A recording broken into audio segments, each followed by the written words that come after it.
Gwen, welcome to the show. Thank you. Thank you very much. Gwen, the more that I think about this, the more I feel like as a society we might be totally fucked. Men are exiting education, employment, society and family life at the highest rates ever. They also contribute to the highest number of suicides. Women are frantically pursuing careers only to discover that they're unable to find a partner that they're attracted to that meets them on their level or above. And the people who want kids can't find a partner as well. The birth rate is declining. Faith in the leaders and the news organisation, it's pretty much non-existent. Fucking forget about that. Women are also over-sexualising themselves on social media. Men are subscribing to OnlyFans and giving constant validation to women online. And everybody is just about sufficiently sedated and distracted on Netflix, porn, weed, video games and social media not to notice or care that it's going on. And I reckon that's pretty much a precise, accurate summary of how the West has declined. Where do you think we are going with society? That's a lot. Yeah. I mean, but it's true. I agree with everything you said. I think that, as a society, we are fracturing, definitely. I cannot see that changing anytime soon. People are realizing that we have got less control over our lives than we ever realized. You know, people like voting now realize politically they don't have any control. That's what we're saying.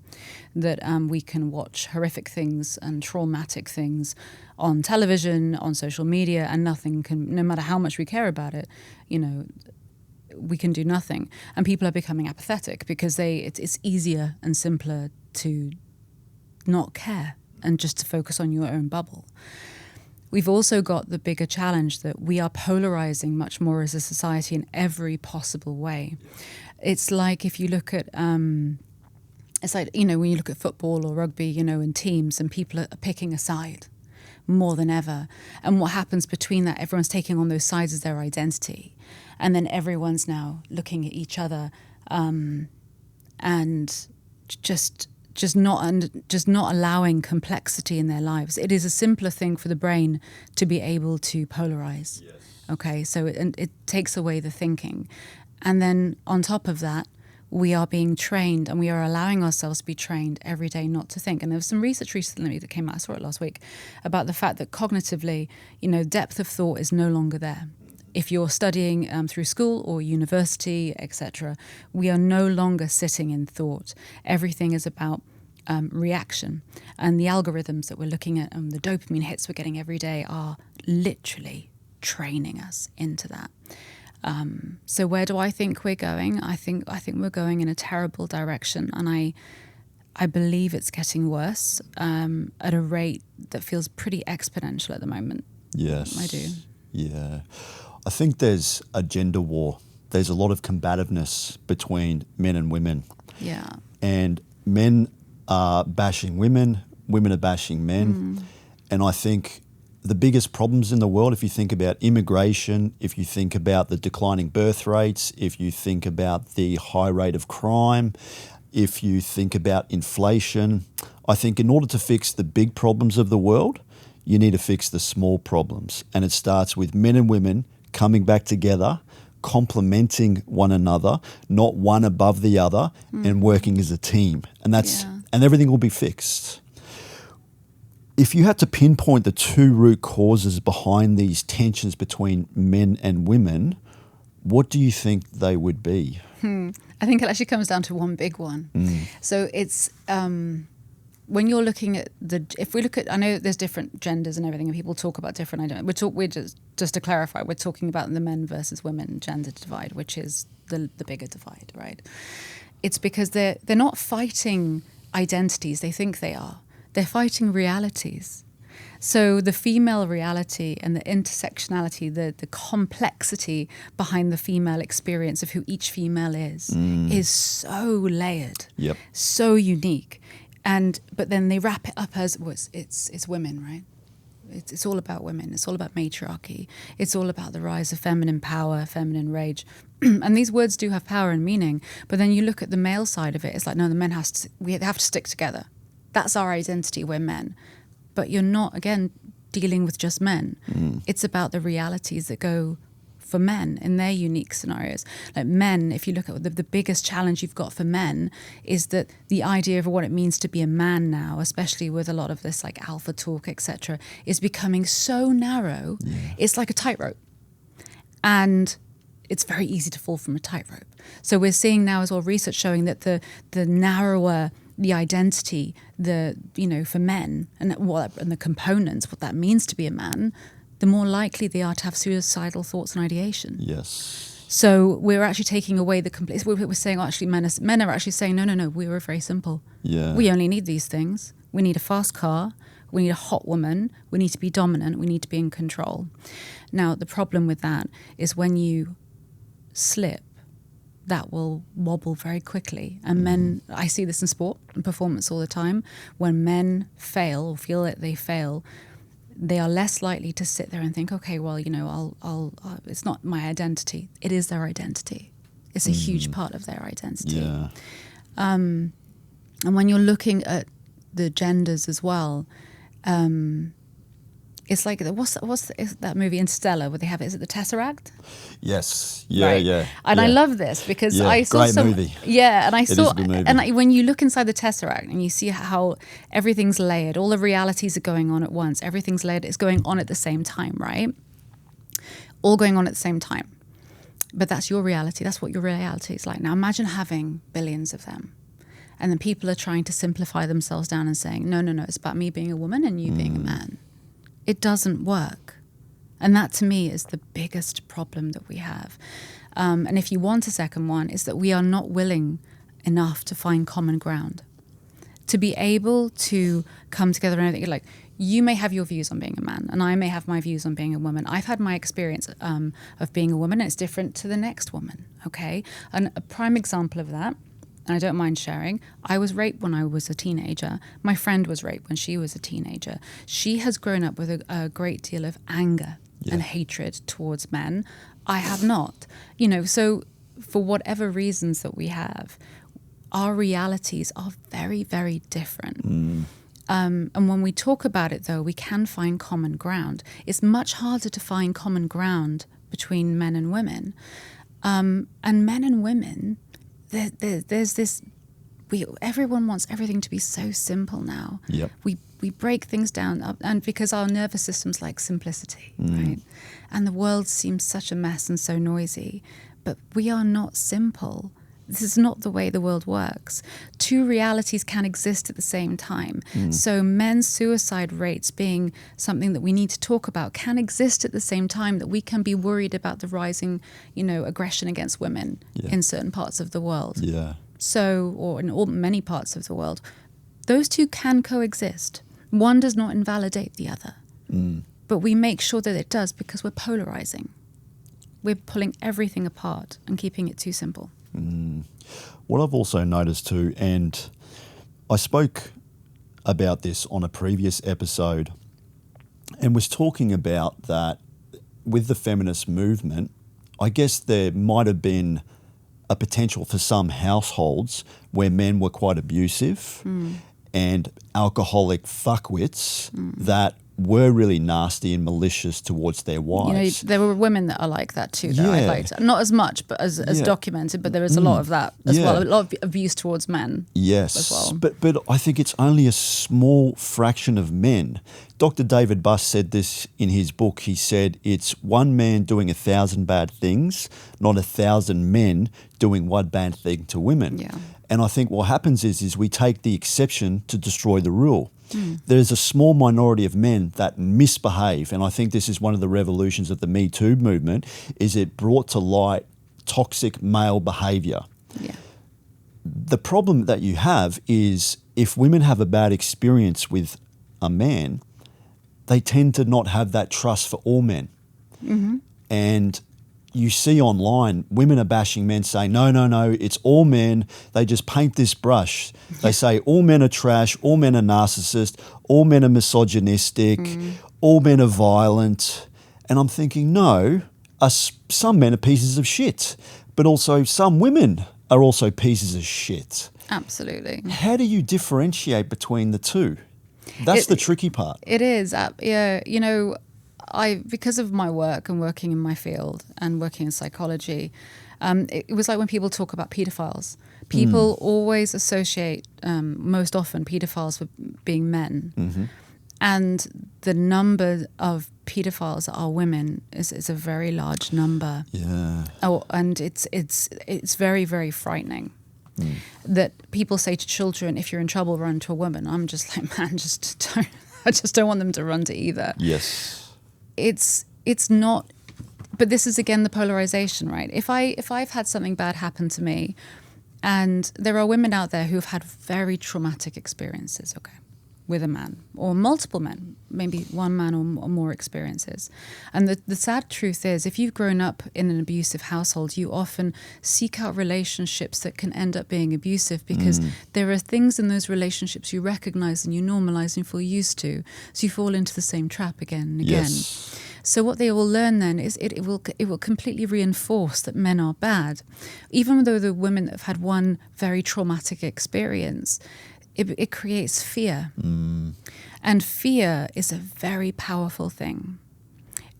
Our brain has a negative bias. So we're more keen to look for the negative in our brain because it keeps us safer. And it's,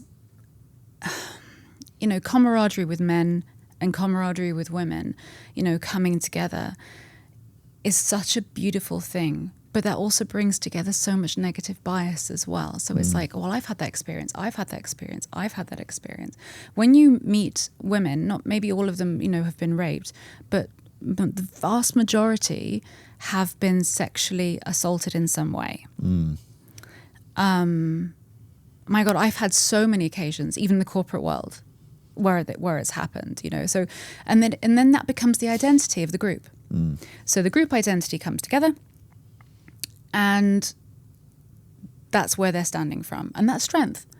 That's team A, right? Yes. And they'll look at team B over there and say, well, they're the men. They're the ones doing it. And there's an expectation as well that men need to get involved more to fix it. And I do think there is something in that.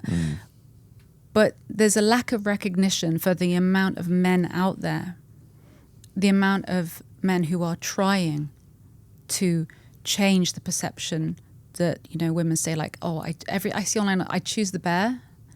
Yep. I hate this fucking phrase. I remember that. You wouldn't choose I've been in front of a fucking bear. You wouldn't choose it. No You wouldn't way. choose okay, don't choose either. Climb up a tree. Yeah. You know what I mean? Like we always want to do. It's always like I choose the bear. I choose the bear. I choose the bear. It's all men. It's not. They always say, isn't it? They always say it's not all men, but it is all men. Yeah, I think. Or it is a man. Yeah, Oh, it was a know. TikTok trend. I remember women were asked, "Would you choose a man or a bear?" And majority of the women said, "I'd rather be alone in the forest with a bear."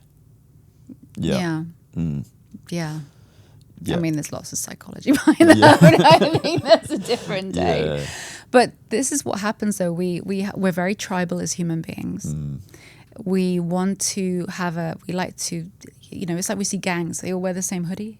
You know, it's part of belonging. Yep. So we like to be tribal. We like to stick to a group that makes us feel safe. And it's because it simplifies things as well.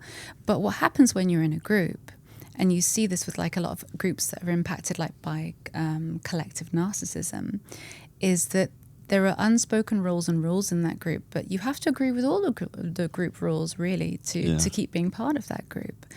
And then it's us versus them again. Then it comes with the anger and aggression together, and it's pointed outwards and not within the group at all. And it isn't women, right? It can't be women. But there are aggressive women out there, and I'm not going to invalidate what happens because I've been hit by a man before, and it's horrendous. It's absolutely horrendous. And yes, that does put fear in you. Yeah. You know, I would say I'm very good at looking after myself, but you know, you walk around a dark street and you think, oh, that could happen again. You're aware of what can happen. Yes. So your brain wants safety. Yeah. But that's called being led by your nervous system. Yeah. And that isn't the best way to go at all. We had a horrendous incident a few years ago in Australia with a domestic violence related situation where a perpetrator killed his partner and 3 children in a terrible fire. And it sparked a nationwide movement to address domestic violence. And the thing about domestic violence, it's horrendous. And obviously what men do, it's absolutely atrocious. And those men that do those horrendous things are pieces of shit. But there also needs to be some sort of awareness on, I guess, and I'm hearing this more and more, that it goes both ways. Men hit women, women are hitting men. And I stumbled across this on social media, and this person said, conversations surrounding domestic violence frequently paint a one-sided picture, women as eternal victims and men as the inevitable aggressors. While the doors have been pried open to acknowledge that, yes, men can be abused too, we must push it wider to confront an uncomfortable truth. Women can be abusive, and in some cases even more so than men. The difference lies in the consequences. Male perpetrated abuse can lead to more physical harm, but ignoring female abusers perpetrates cycles of violence that harm everyone involved. Protecting women from abuse and holding abusive women accountable aren't opposing sides. And I think this was also a revolution if we look at the Johnny Depp versus Amber Heard case. And that was the first time that we actually got to see that men can also be victims as well. I have a self-portrait up in my home. The money went to a men's mental health charity. Yeah. And I get a lot of shit for that from people. They come in and go, oh, you took the side of Johnny Depp. Yes. And I was like, no, I took the side of men, mental health for men, and the abuse of men being recognized, whether that was the reality or not. That's the side I take, of recognizing that abuse is abuse, whether it's man on man, woman on man, man on woman, woman on woman. Abuse is abuse. Hiding behind gender literally takes away the accountability of the abuse. What have you come to learn about the sexes with domestic violence? I don't think there's anything new that I would say that anyone wouldn't know out there, except I think one of the things that is rising is female on female same-sex relationship violence. We are seeing a rise in that as well. Yeah. And in my experience, the female on male aggression is less documented. And that's to do most of the time with the fear of the man that it could be turned on him. And this is from working with people. Yes. Okay. So the fear that, what if it's turned on me? What if she says something about me? And also that, they're too scared to admit that they're being abused by a woman because then they failed, right? They're not masculine enough. I find it always very difficult when people say to me, oh, there was a woman and, she was slapping the man and punching him and he slapped her back. I mean, what do you think about that? You should never put your hands on anyone regarding a man or a woman. Shouldn't hit anyone regardless. But if it's self-defense and you have to protect yourself, unfortunately, the last resort is violence. Yeah. Yeah. Yeah. I saw a fight once in the street when I was young, and I always remember, and this woman was lashing out, and she didn't know the guy, and she was, I think she was on drugs or drinking or whatever, and she was punching the guy in the street, and I felt sorry for the guy, because he was trying to hold her by the neck, hold her by anything, and also he didn't want to touch her anywhere because he didn't want to be accused of touching her body. Yep. And I remember thinking, oh my goodness, what a horrendous situation to be in. And I remember thinking at the time, shouldn't he hit her back? And it screwed with everything that I'd been raised with, because my father would never, ever lay his hands on a woman. No. Even as kids, my father would never hit us, And I can't imagine what a man must go through in that moment. And the amount of relationships, I think, where the abuse is happening towards men, I don't think are documented enough. Although, as well, the women don't come forward because they're too scared often as well. And that's a reality. I don't think the numbers is what we do so much research, but I just don't think the numbers are ever, and unless we're really open about these conversations and we normalize talking about it and normalize talking about this behavior is not acceptable. I don't think we'll ever get a true idea of how much of this is going on. Yeah. Really. Yeah.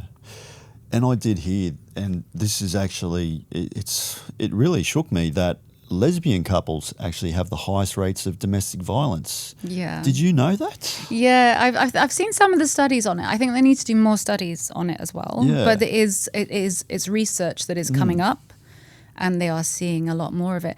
I was talking with some other psychologists recently, and I was asking them about it. And I said, "What are your theories?" And they didn't have any. And I said, because I want to talk about it, because I said, because one of the psychologists I was talking to, she has a female partner, and I said to her, could it be that I would be interested to know, is it the female taking on a male role, a more masculine role? And I'm not suggesting that's the truth, but like, is that part of it? It's just so nuanced, Yep. right?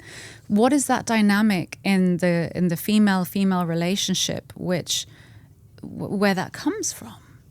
I think we need to look more into that. Where is it coming from? Rather than it just exists. It is a thing. We need to understand something from the grassroots up if we're going to stop it, if we're going to support people getting out of it. A lot of women too, Gwen, are absolutely terrified. They are terrified of men. They're terrified of being raped. They're terrified of being attacked in the street. And a lot of these women too, it's totally understandable. I totally get it. It's a scary world out there. Statistically, men are actually more likely to be victims of violent crime, but unfortunately bad things do happen to women as well. And I say to young women, I say, look, men are more likely to be a danger to themselves than they are to anybody else. Well, the 80% of suicide. Right? Yeah. We know firsthand that men are 3 to 4 times more likely to take their own lives compared to women. They're more likely to succeed. Yeah. When they decide, they go. They're more likely to use the most lethal method as well. Yes, yeah. And how do we address women's safety? How do we address women's safety and concerns while also recognising that a significant number of men struggling are also primarily a danger to themselves and not to other people? I think what we need to do is, again, we have to recognise that both things are realities, right? Both things exist. And one doesn't negate the other. One isn't more important than the other unless it's the thing you're dealing with. So for me, keeping myself safe is the most important thing in the world. But because I have a son, equally so, his mental health to me is, I'd probably put it above my safety, right? So everyone's perception on this is different. It's so complex in the sense of it has to start from how we're educating our, kids in school, how we're seeing how they're raised, holding parents accountable as well when you see behaviors coming up. We have to have very clear and stronger punishments for violence and abuse. And I think as well for men, and for their mental health, I am so sick of people saying, it's Mental Health Awareness for Men Month. We need less awareness and more doing. We need more communities. So one of the things, like, I know you are in a martial arts community, right? And I very recently joined an MMA gym in Abu Dhabi. And it's a great gym, Khabib gym, I love it. And the thing that I noticed the most was the community. And it was mostly men, but they welcomed women in. And it was a safe environment. We need spaces where men and women talk in a safe way, in a respectful way, where they connect on different things. Because when we're able to hold a conversation with each other, suddenly a lot of our polarized views become less polarized. We start to understand where they've come from, and we start to allow discussion. We're trained, like with our phones, not to think. Okay, so polarity means you don't think. But when you see people coming together in environments like that, in communities, we're losing communities. I don't drink alcohol, and I don't, and alcohol has a lot to answer for, and I have views on government pushing alcohol to get people to be quiet and to cause problems and to whatever. But, they've now shown how many of the nightclubs and the bars and the pubs and community centres, they're all closing. and people are becoming more and more isolated.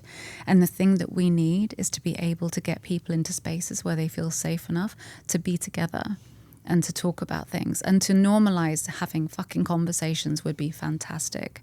And my social media, I don't know if you've seen this, I've had people comment to me about, why do you reply? So I get shit online for saying feminist things. And feminism, by the way, is not crushing matriarchy, like destroying men. It's about voice and equality and strength. Like, it's bizarre to me. It's been polarized again, really, really far. But I think that then men come at me, and it's either, well, you're being a feminist, or they get really angry that I'll talk about men's mental health. Like, how dare you? Yes. How dare you? And I'm like, I'm raising a boy. Like, fuck you. I'll talk about what I want to talk about. And that's my initial reaction. Like, people will put on there like, oh, you're fucking wrong, and this and that, and you're a dick, and da-da-da-da-da-da-da-da. But I'm trained. In our training, we're told to hold a frame. Yes. And in that frame, it makes people safe. Me safe and them safe. Now, someone's put on my social media, like, it just calls me names or whatever, I just block them.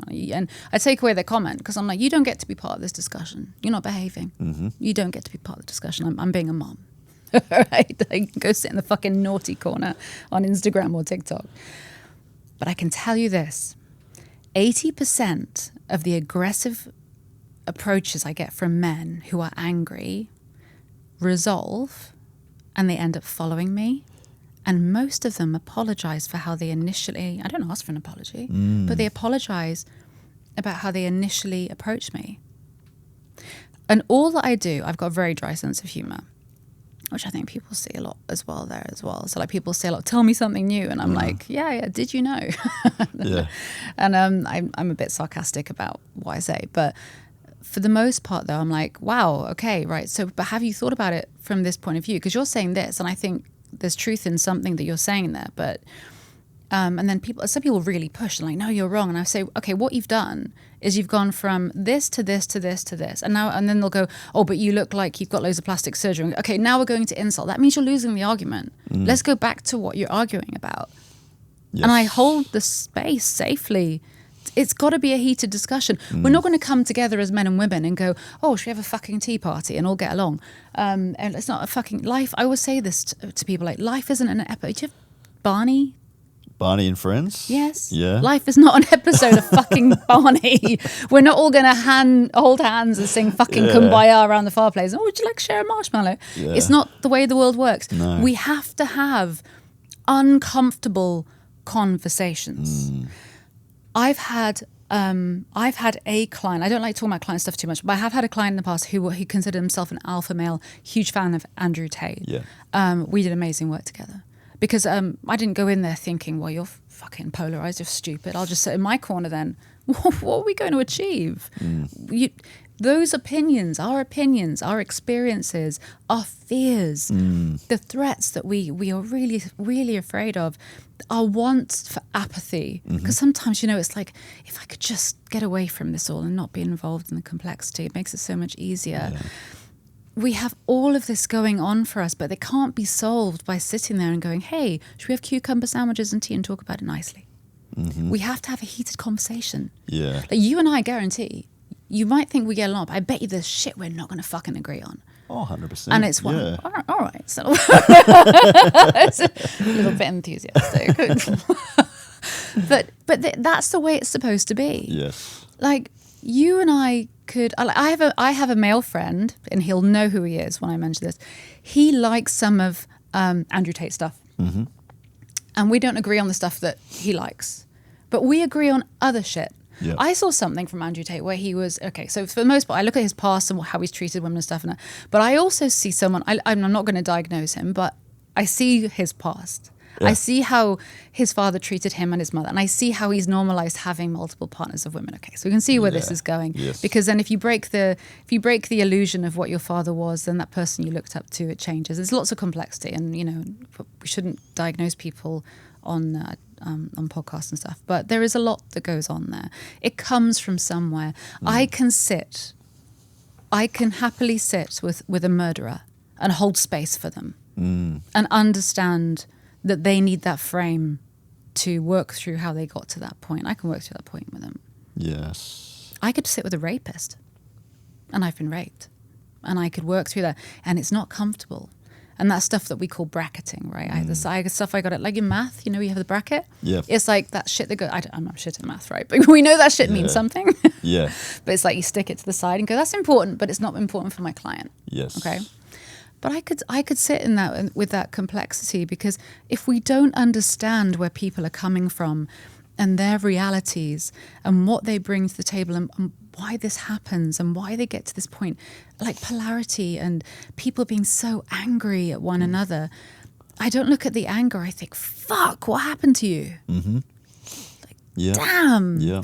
So I don't have to agree with what Andrew Tate's done, for example. But then he came out with a statement and he said, you have zero power. People are realizing they don't have any political power, and people are not acting on it, like the Epstein files. We all know what happened. We all know what's going on. And he's like, no one's doing anything fucking about it because apathy is easier. Mm-hmm.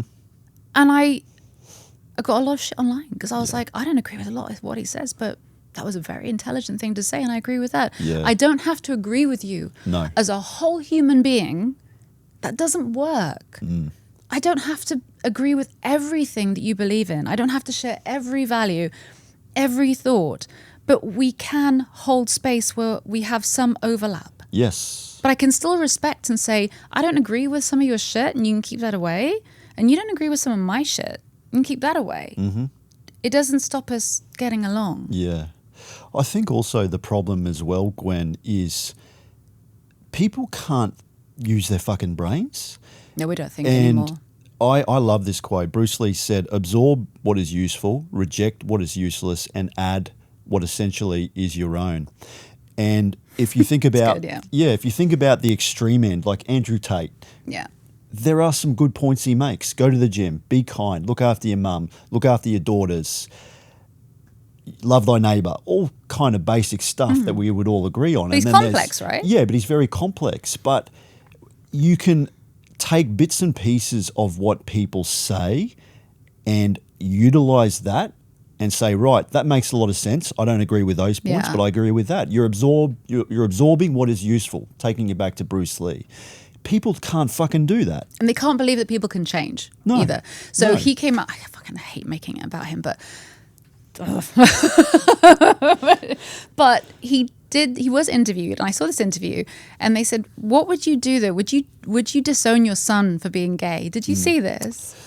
I think so. I think I might have seen. And I was waiting for his response to be, But his response was, no, I would, and he got uncomfortable. Yeah. And you can tell that he's changed from a viewpoint that he held previously. But we don't like it when people change. It makes us uncomfortable because we like to put people in neat little boxes. Mm-hmm. That's why people like labels.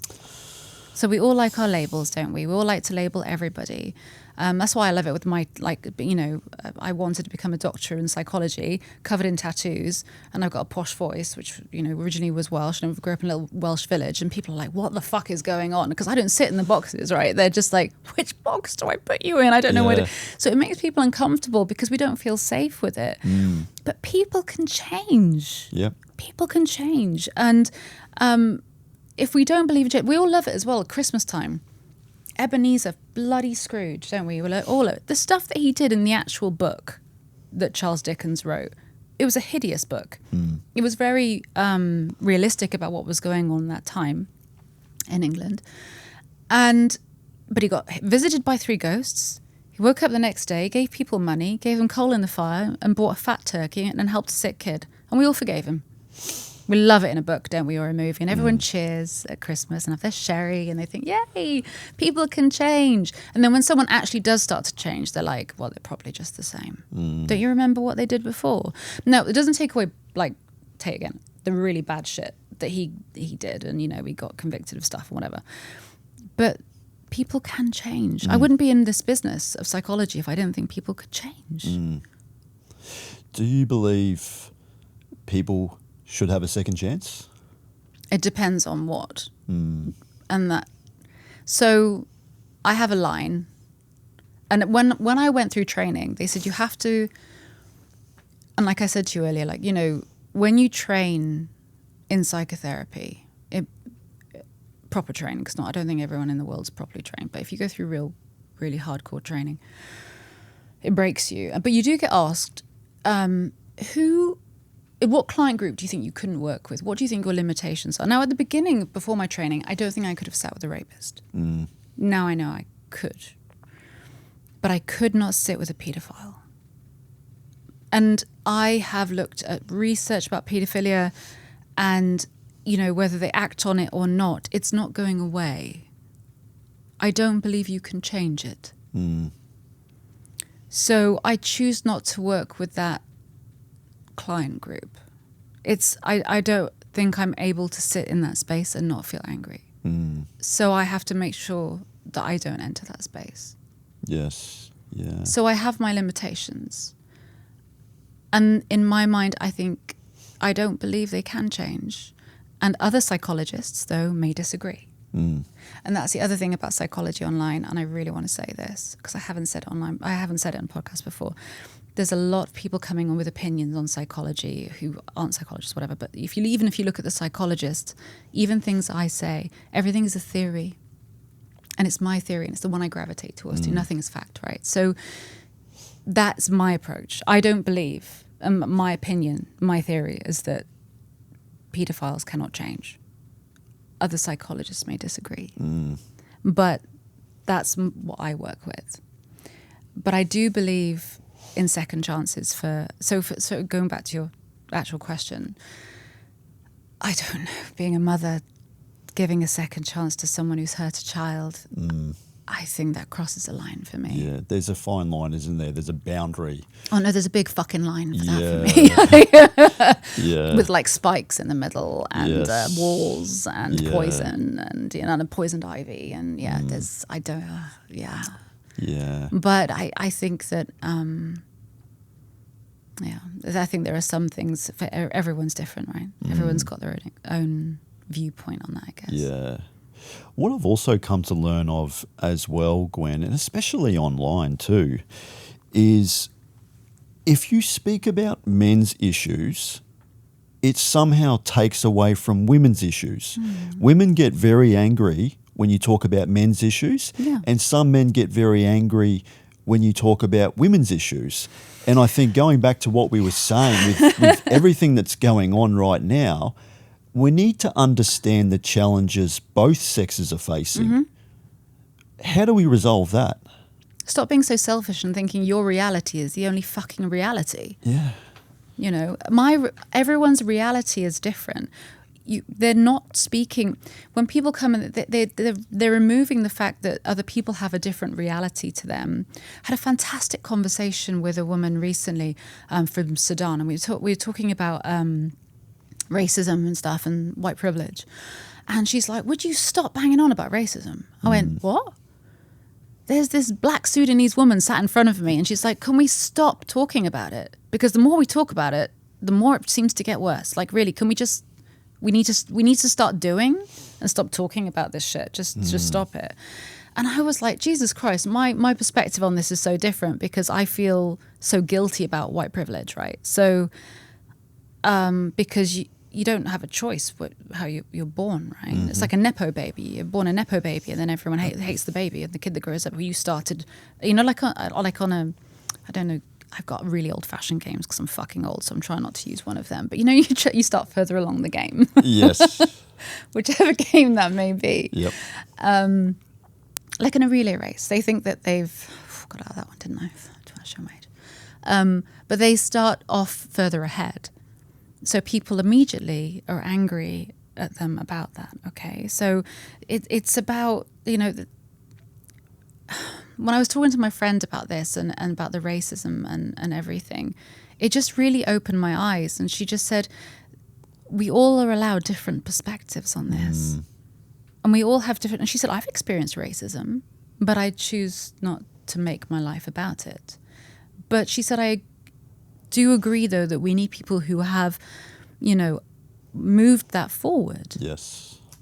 we relied on them. And how do you, I mean, those viewpoints are very different to other people's viewpoints, but they can all exist at the same time. I don't think we give ourselves enough credit for how complex we are and can be. I think governments and politicians and very large corporations bank on the fact that we love apathy and our brains and our nervous systems love simplicity. We love to put everyone, like one person in charge of like so many people, millions of people, and then wonder why they don't do everything we want them to. And everyone's got different viewpoints, right? Yeah. Different realities. We like to hand over control. We like to go into our corners and say, well, this is what I know. We don't give ourselves enough credit for dealing with complexity of life. Human beings don't give themselves enough credit. I really don't believe. It's like seeing these young men now saying, you know, I'm an alpha male and this is what I do and I follow Tate and all the rest of it. And I'm just like, the irony in that really is actually they've outsourced their fucking thinking. Yes. I hate to break this to them. Yeah. You're a fucking beta, man. Yep. You're not the alpha because you outsourced your thinking. You're following someone else. Sorry, that's the definition of an alpha. You're at the front of the pack. You're not. You're scurrying behind, trying to pretend you are the alpha or hoping you're going to be the alpha one day. These lads shouldn't be outsourcing their fucking thinking. They're clever. And I think, especially in schools as well, you see this with boys growing up. They focus only on sports and performing and, you know, they have to, and boys are more active naturally, don't get me wrong. But then teachers say, oh, well, you know, girls tend to outperform boys early on. We all get told that growing up. And then boys internalize that. And boys don't realize then how fucking clever they are. How much more of a whole human being they are than how well they can kick a fucking football or how macho they are or how they're raised by their parents, but look after your sister. So they are then the protector. They take on all of these, not that that's always wrong, but, you know, they take on these roles and we lose all of their beautiful complexity. Yeah. We really do. Yeah.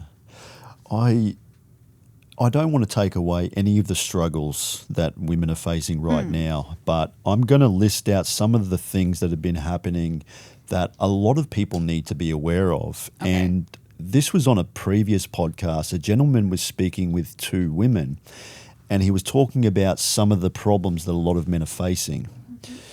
He said, you don't care about paternity issues, including the lack of mandatory paternity testing and concerns around paternity fraud.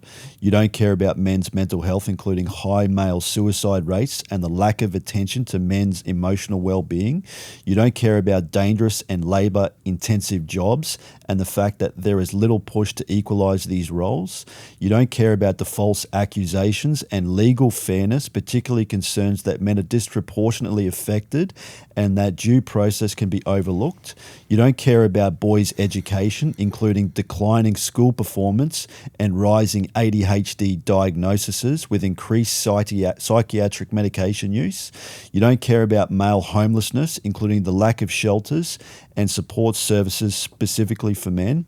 You don't care about the family court issues, including perceived bias, unequal custodial rights, and concerns about child support and alimony. You don't care about men's reproductive rights, including arguments for more say or protections in reproductive decisions. You don't care about cultural attitudes towards men, including the perception that masculinity is pathologized or viewed negatively.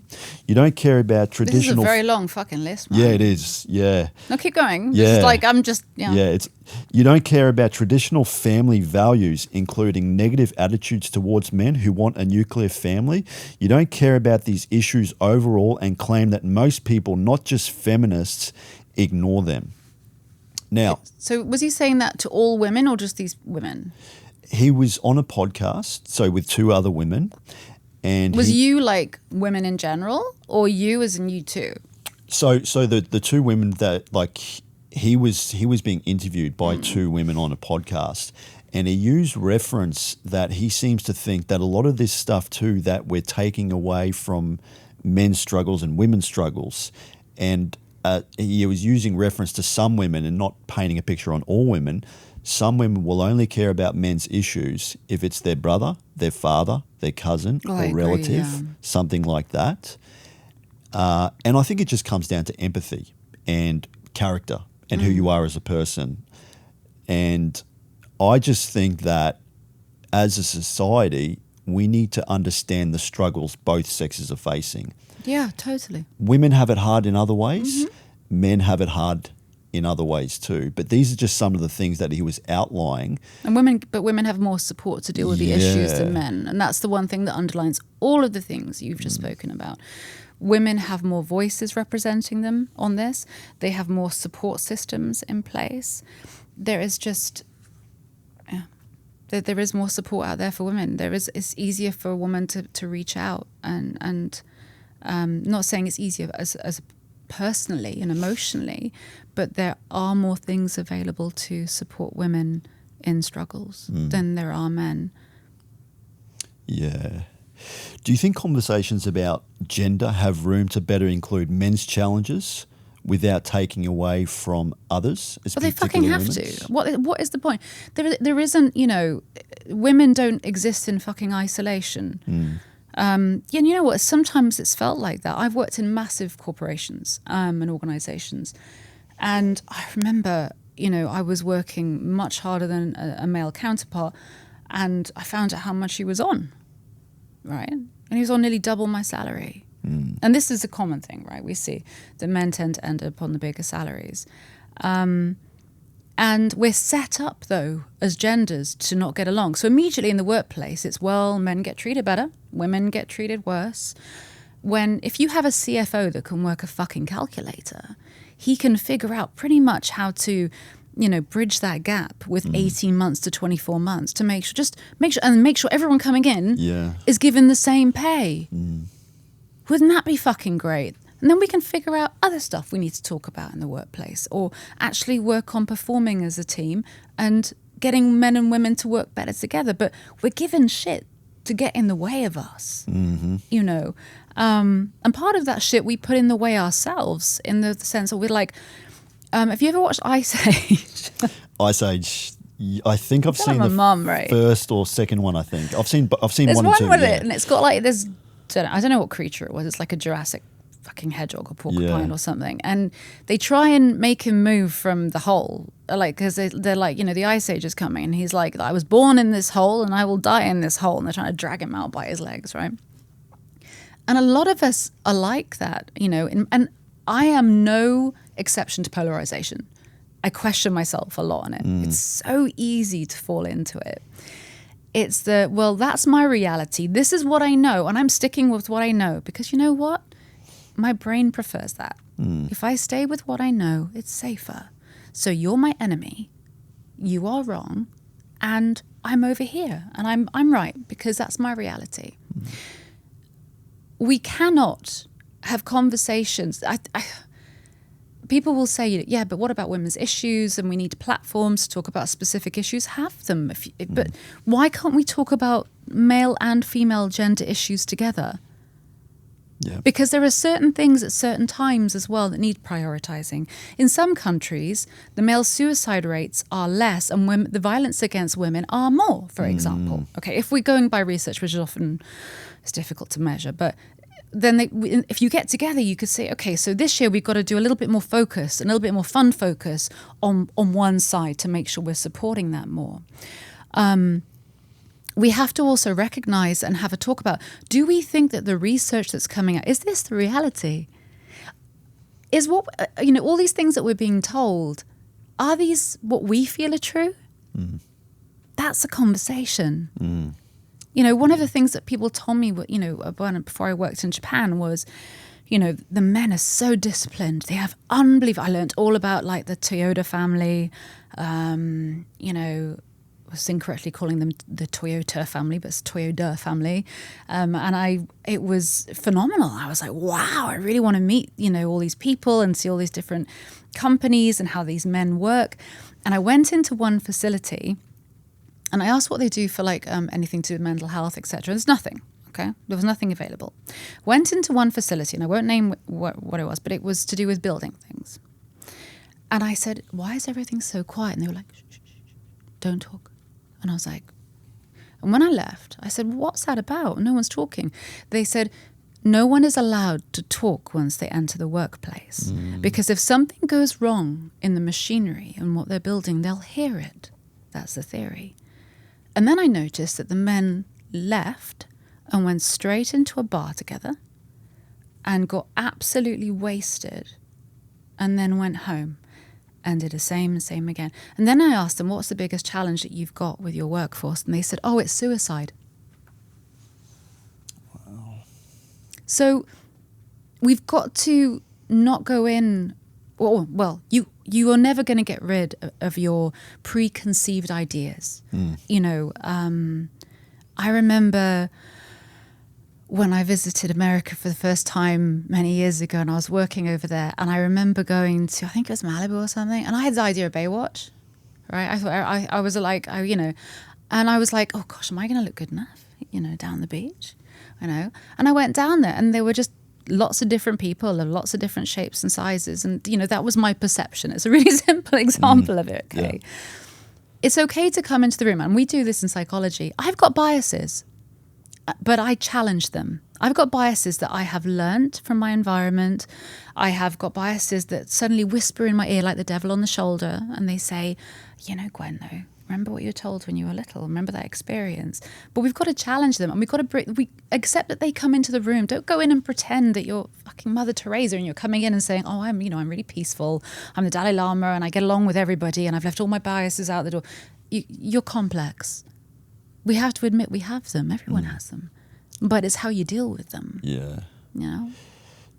Do you think that people are lacking empathy? They aren't actually to feel or step into someone's shoes. And what I mean by that is because, I'm talking about the gender divide.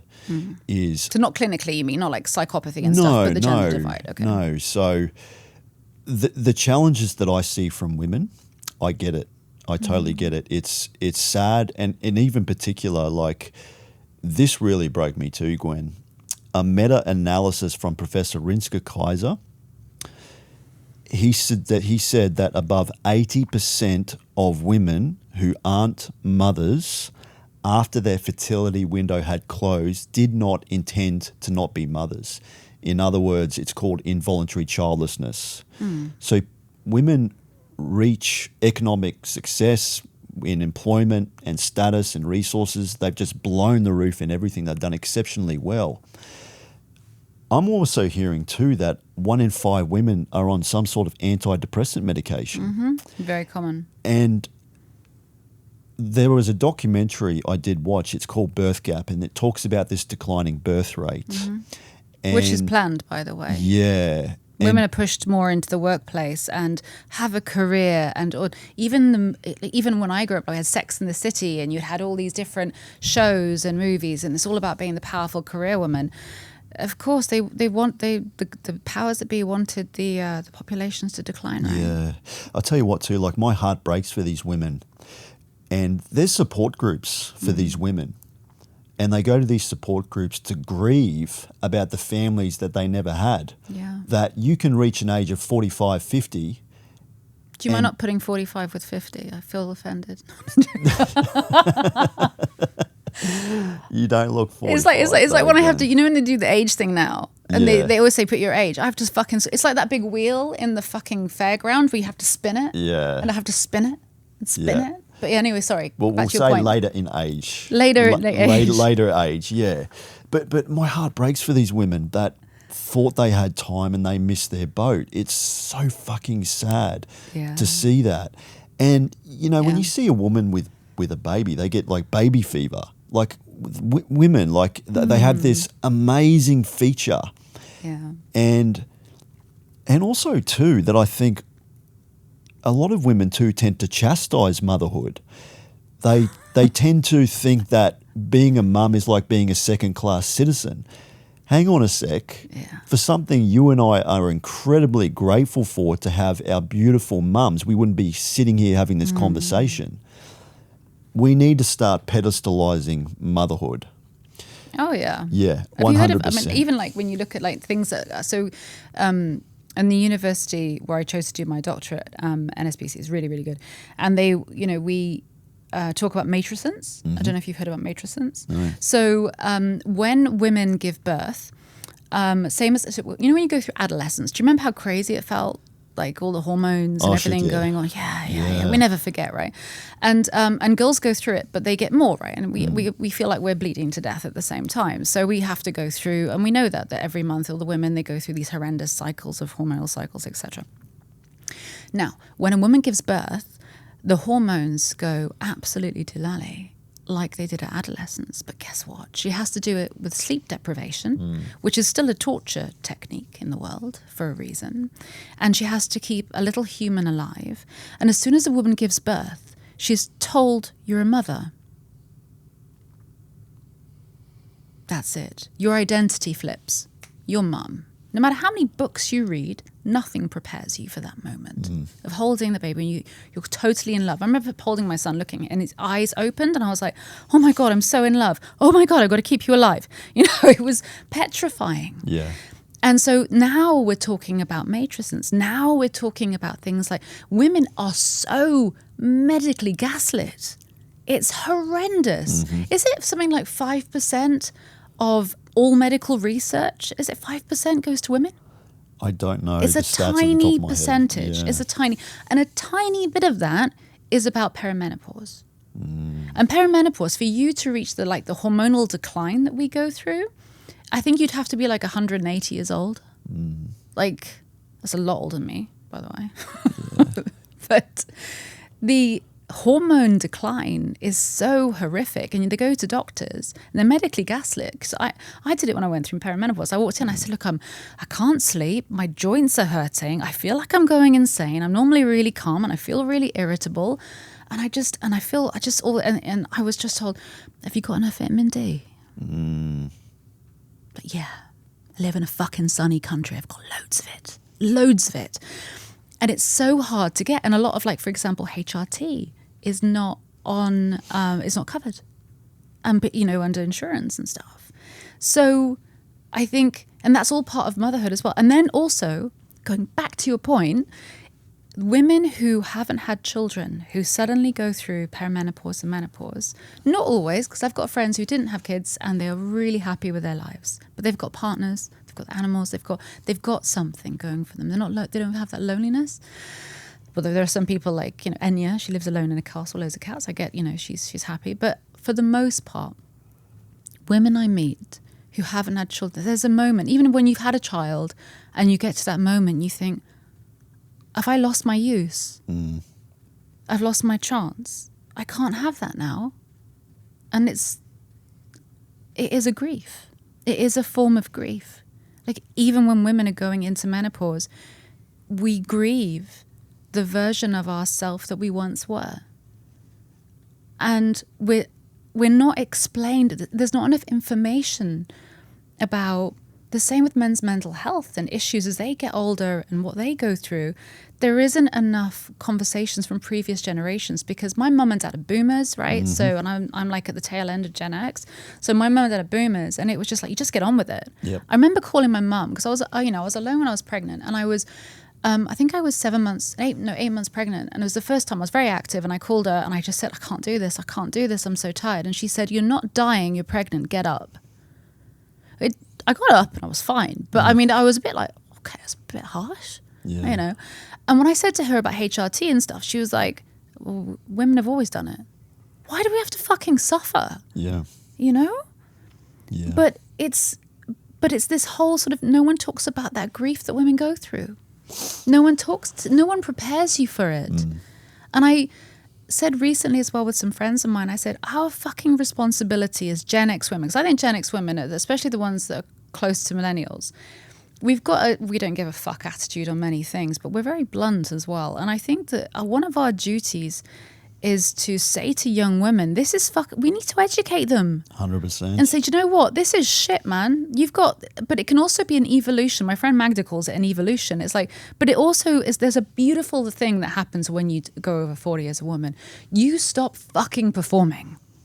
You honestly just stop performing. And it's bliss. Why aren't we teaching this to girls in their 20s? Yes. Why are we not saying to them, don't wait, have this now. Stop caring about what fucking shade of lipstick you're buying, or like you talked about earlier about objectifying themselves. We work so hard not to be objectified, and now they're just on social media objectifying themselves. It's just same shackles, different fucking lipstick. Do you know what I mean? Like it's just, but we're not doing a good enough job as an older generation to guide them. And every time I speak to people who are in younger generations, they listen. They want to know.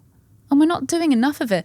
And the grief that women are going to go through with the less children being born, it's really hard. Even if you think you don't want kids, the fact that the option's taken away, it's so hard. Yeah. I watched the documentary Birth Gap, and I cried because you got to see the grief that a lot of these women have faced when they thought they had time and then they just missed their boat, that you could grieve for something that didn't exist. And it's just so damn sad. But how do we better educate women? Because we're in a very difficult predicament right now, Gwen.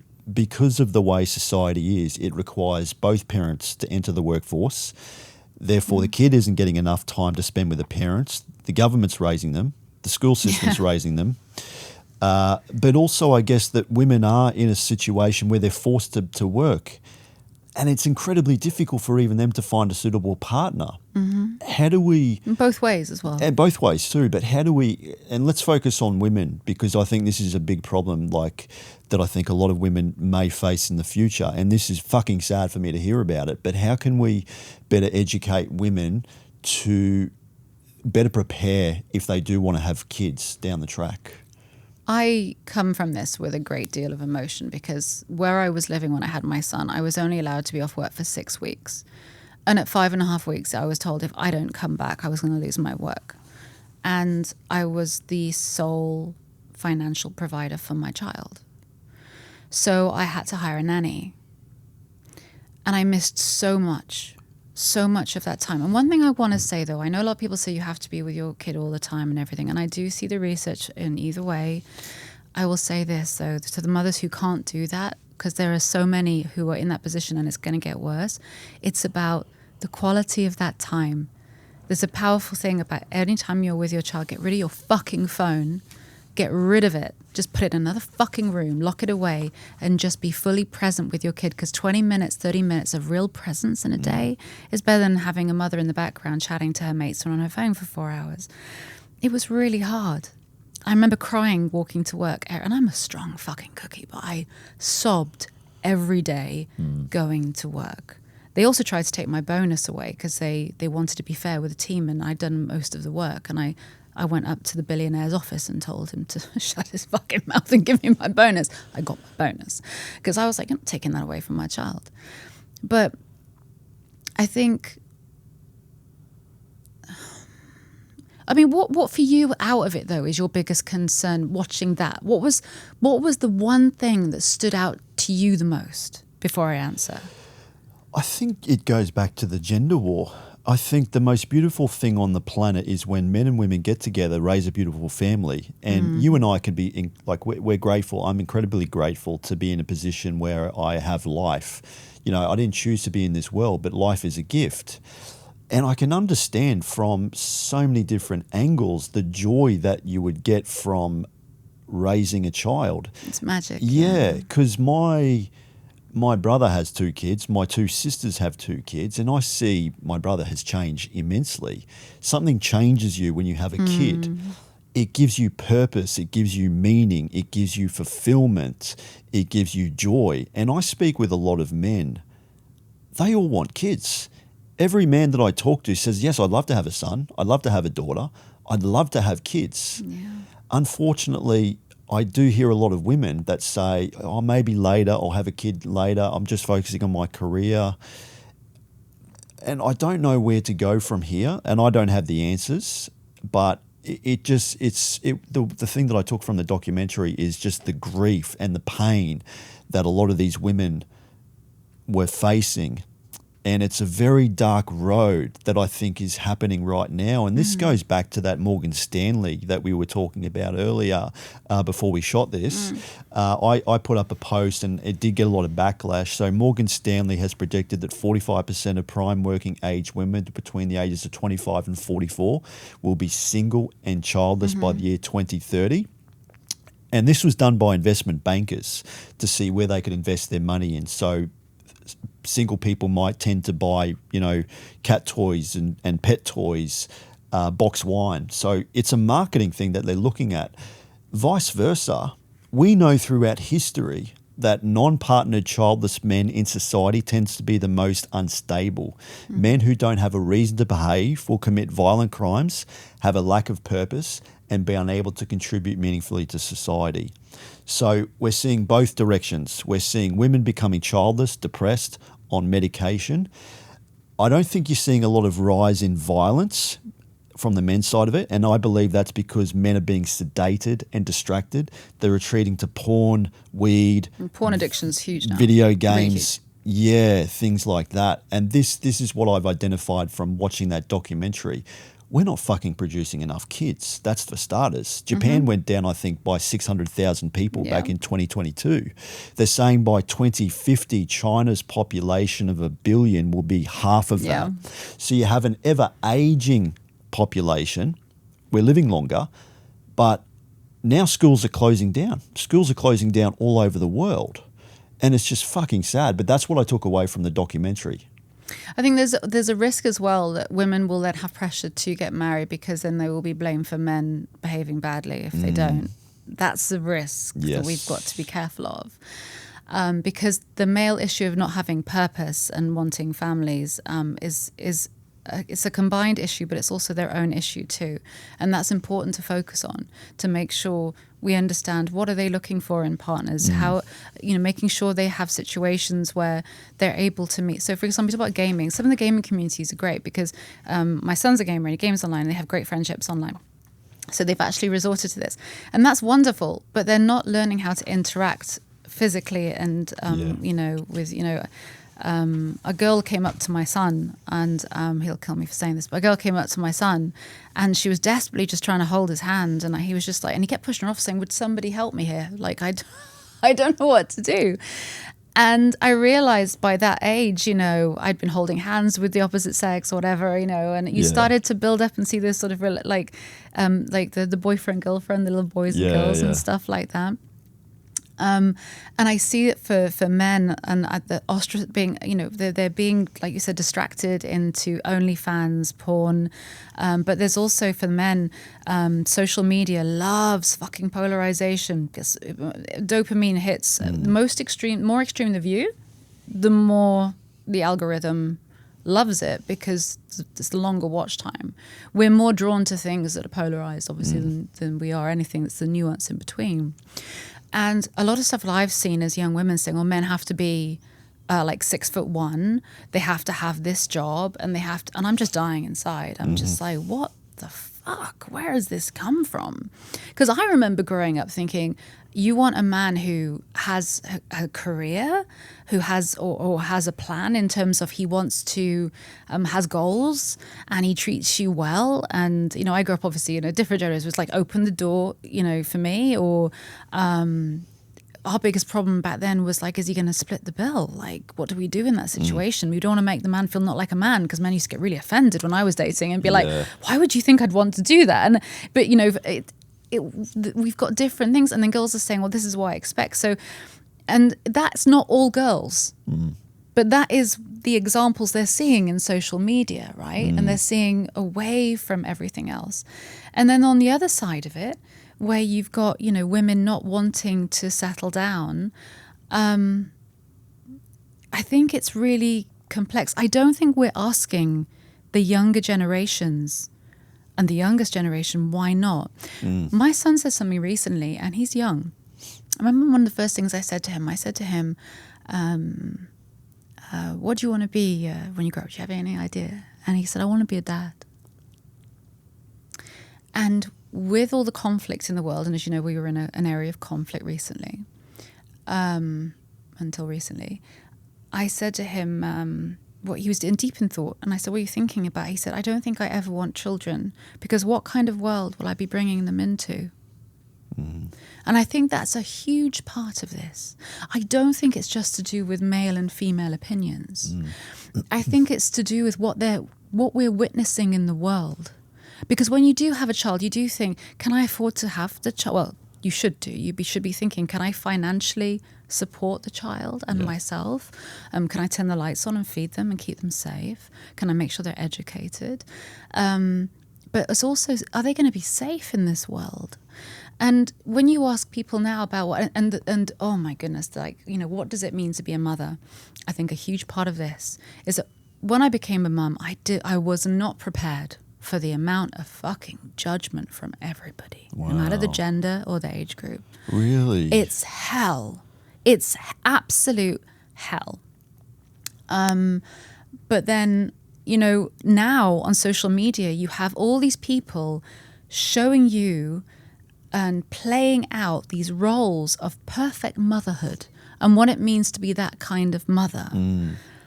It's a very high pedestal, right? And it's like, how the fuck are these young women supposed to climb up there?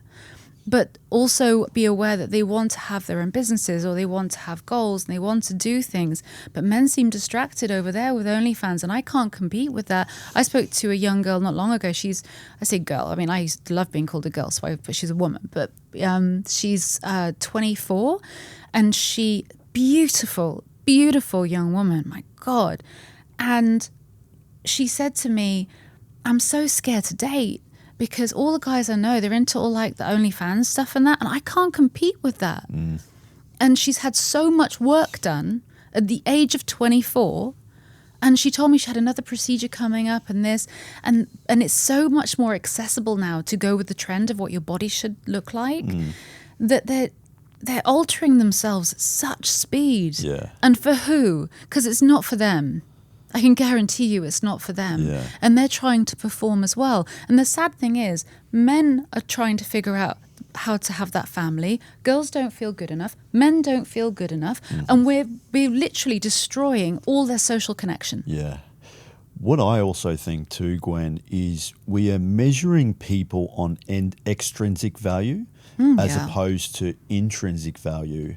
And you know, you remember that song on TikTok, I'm looking for a guy in finance, trust funds, 6'5", blue eyes. Yeah. And these unreasonable expectations, you know, the 6'6", he's got to be 6 feet tall, 6-pack abs, 6 inches downstairs, 6-figure income. Like, these are unmeasurable things that a lot of men can't seem to grapple with. And men are working incredibly hard because as women have climbed up through their own hierarchy and competence in education, employment, status, and resource, generally they want someone to meet them the same or if not more. And I think what's happening now is women have just done exceptionally well and just blown the roof in all corners of life. Men are trying to catch up. They're working 3 or 4 jobs. I'm speaking to a lot of men now. They're working very, very hard. They want families. They want to catch up to women. And then unfortunately, what you start to see is women, I guess, have a hypergamous nature. We know from evolution that women are hypergamous. Hypergamy is the female tendency for women to mate horizontally and up. So if a woman makes $100,000 a year, you have to explain that's not a physical thing. No. If she makes $100,000 a year, she wants her partner to make the same or if not more. Unfortunately, men have just drastically fallen behind, and there's not enough men that can sort of meet their standards. And what you start to see is more casual dating.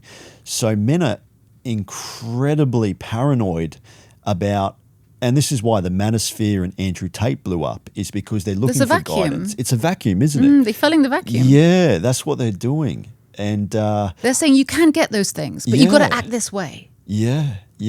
And I think we're just measuring people on extrinsic value. We're not measuring intrinsic. You know, I think men need to look at, is she going to be a good mum? Is she kind? Is she generous? Is she going to be supportive? Is she going to help me through the downs? You know, is she going to leave me if I cry in front of her? We'll talk about that in a second. And women, women, I guess, they're very fixated on, you know, what does this man have already? Like, how about build with him? And a lot of women too worry about that. They worry that if they build with a man and he's on his grind and he becomes successful, that he's going to leave them. No fucking way, me personally, if I had a woman that was with me from the ground up, would I leave her? In fact, she's going to benefit from it because she was there with me. A lot of men would want that regardless. Like, they want that ride or die. So that's the tricky part, I think. And I think, just going back to what I was saying, is I do think that we are measuring people extrinsically. We're not thinking about who they are as a person. And this is the facade. This is the shit that we're seeing online, the vacuum, as you call it. It's really sad because I was really lucky. Even though my mum and dad, I remember seeing my father cry. I remember the first time, and it was in the recession in the 80s, and he thought we were about to lose everything. And he was a strong military man. And I remember seeing him cry and not understanding how daddy would cry. And because that's something they didn't do. But no matter how hard, my mum and dad had to work like really, really hard, and they did. And they weren't really around for us in many ways because they had to work, but they loved us. And the one thing they raised me on was to follow love. Now, this is going to sound really fucking corny and cheesy, but we've forgotten that in so many ways. We've lost so much compassion for humanity. And we were talking about empathy earlier. You know, we've lost so much empathy. Empathy is like I always like to call it the bleeding heart. It's like when you feel that pain for somebody else. We've lost that connection of like, love. People say, well, love doesn't pay the bills. And unfortunately, love isn't paying the bills either because, the economy and society and, when we've got the top percent, taking all the money and, dragging people to death with their taxes.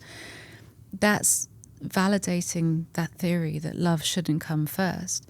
But I grew up being told that you've got to look after yourself, you've got to get a career. My father was like, try not to get married too young, figure out who you are first before you settle with someone. Now I look at that and I think if my son got married young, I'd just be like, as long as you're growing together and you're a team and you're building something. Because by the way, working in psychology, I can tell you, the couples that are a team and are best friends, they do really well. Yes. They do really, really well. And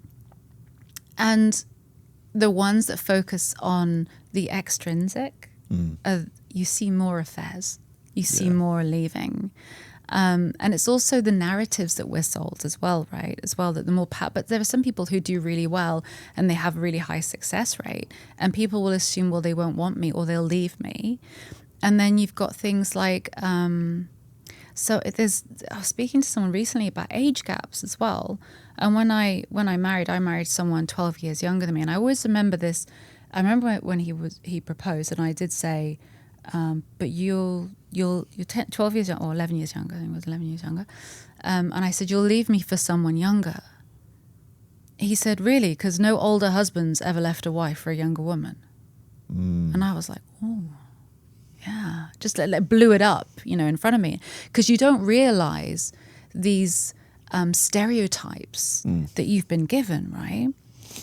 And I think that there isn't that focus on love on social media. And I talk about social media a lot because that's what we're learning and ingraining and embedding and, reinforcing all of the time. That's reality. That's our reality. It's like we're living in fucking reality television all the time. Yeah. And they are these extremes. I think there are a lot of people out there that do want to have, at the end of the day, whatever you believe love is and what makes it.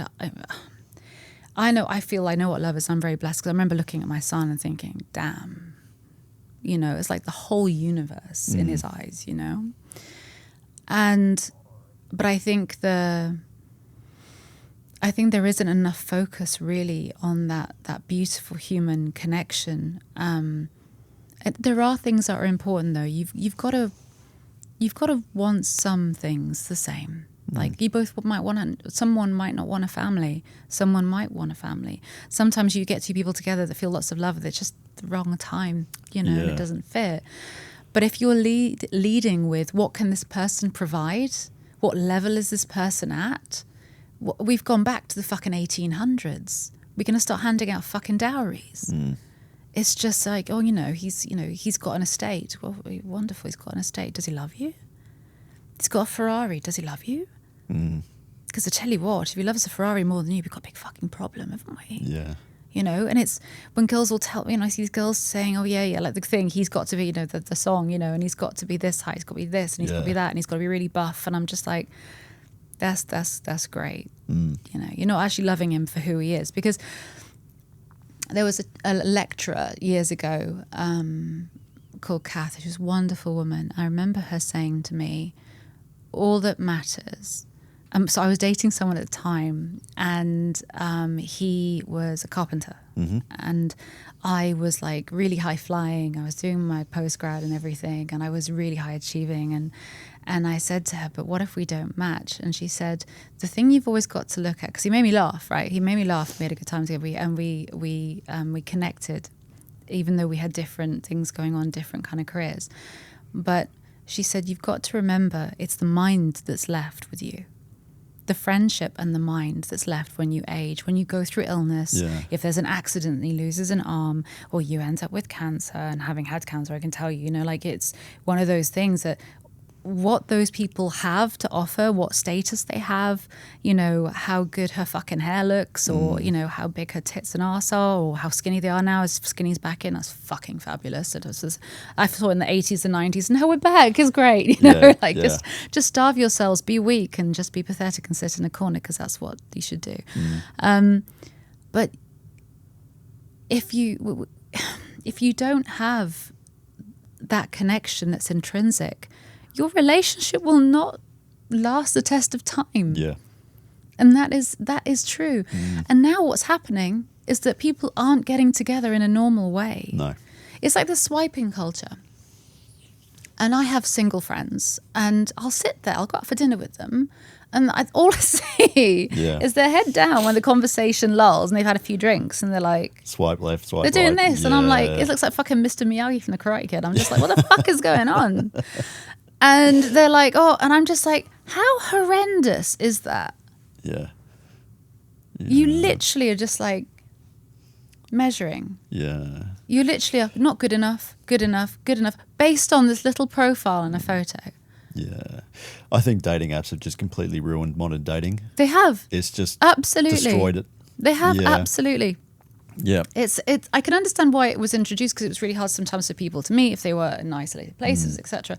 But then people used to talk, like they used to actually talk to each other. But I can't imagine. Yeah, just it's a numbers game as well. Someone once told me that it's a numbers game, and I was like, why? What were you doing? They were like, percentage wise, eventually I'll hit one which will get along and we'll have a decent date. And I'm like, fucking hell, that sounds like a lot of work. Yeah. Can't you go out to public places? Go to places that you're interested in. Go to places that you enjoy, activities that you enjoy.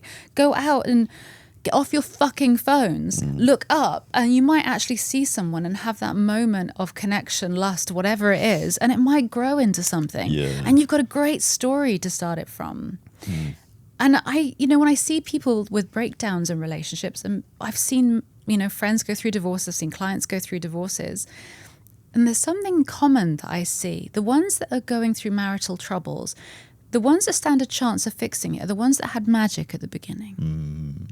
They had that spark. Because if they had that at the beginning, they can re-find it again. So what's the spark? It depends on people, It's this. It often comes with a nice meet cute story. Right. It's kind of like, well, I saw her, I didn't like him straight away, and it could be any of these things, right?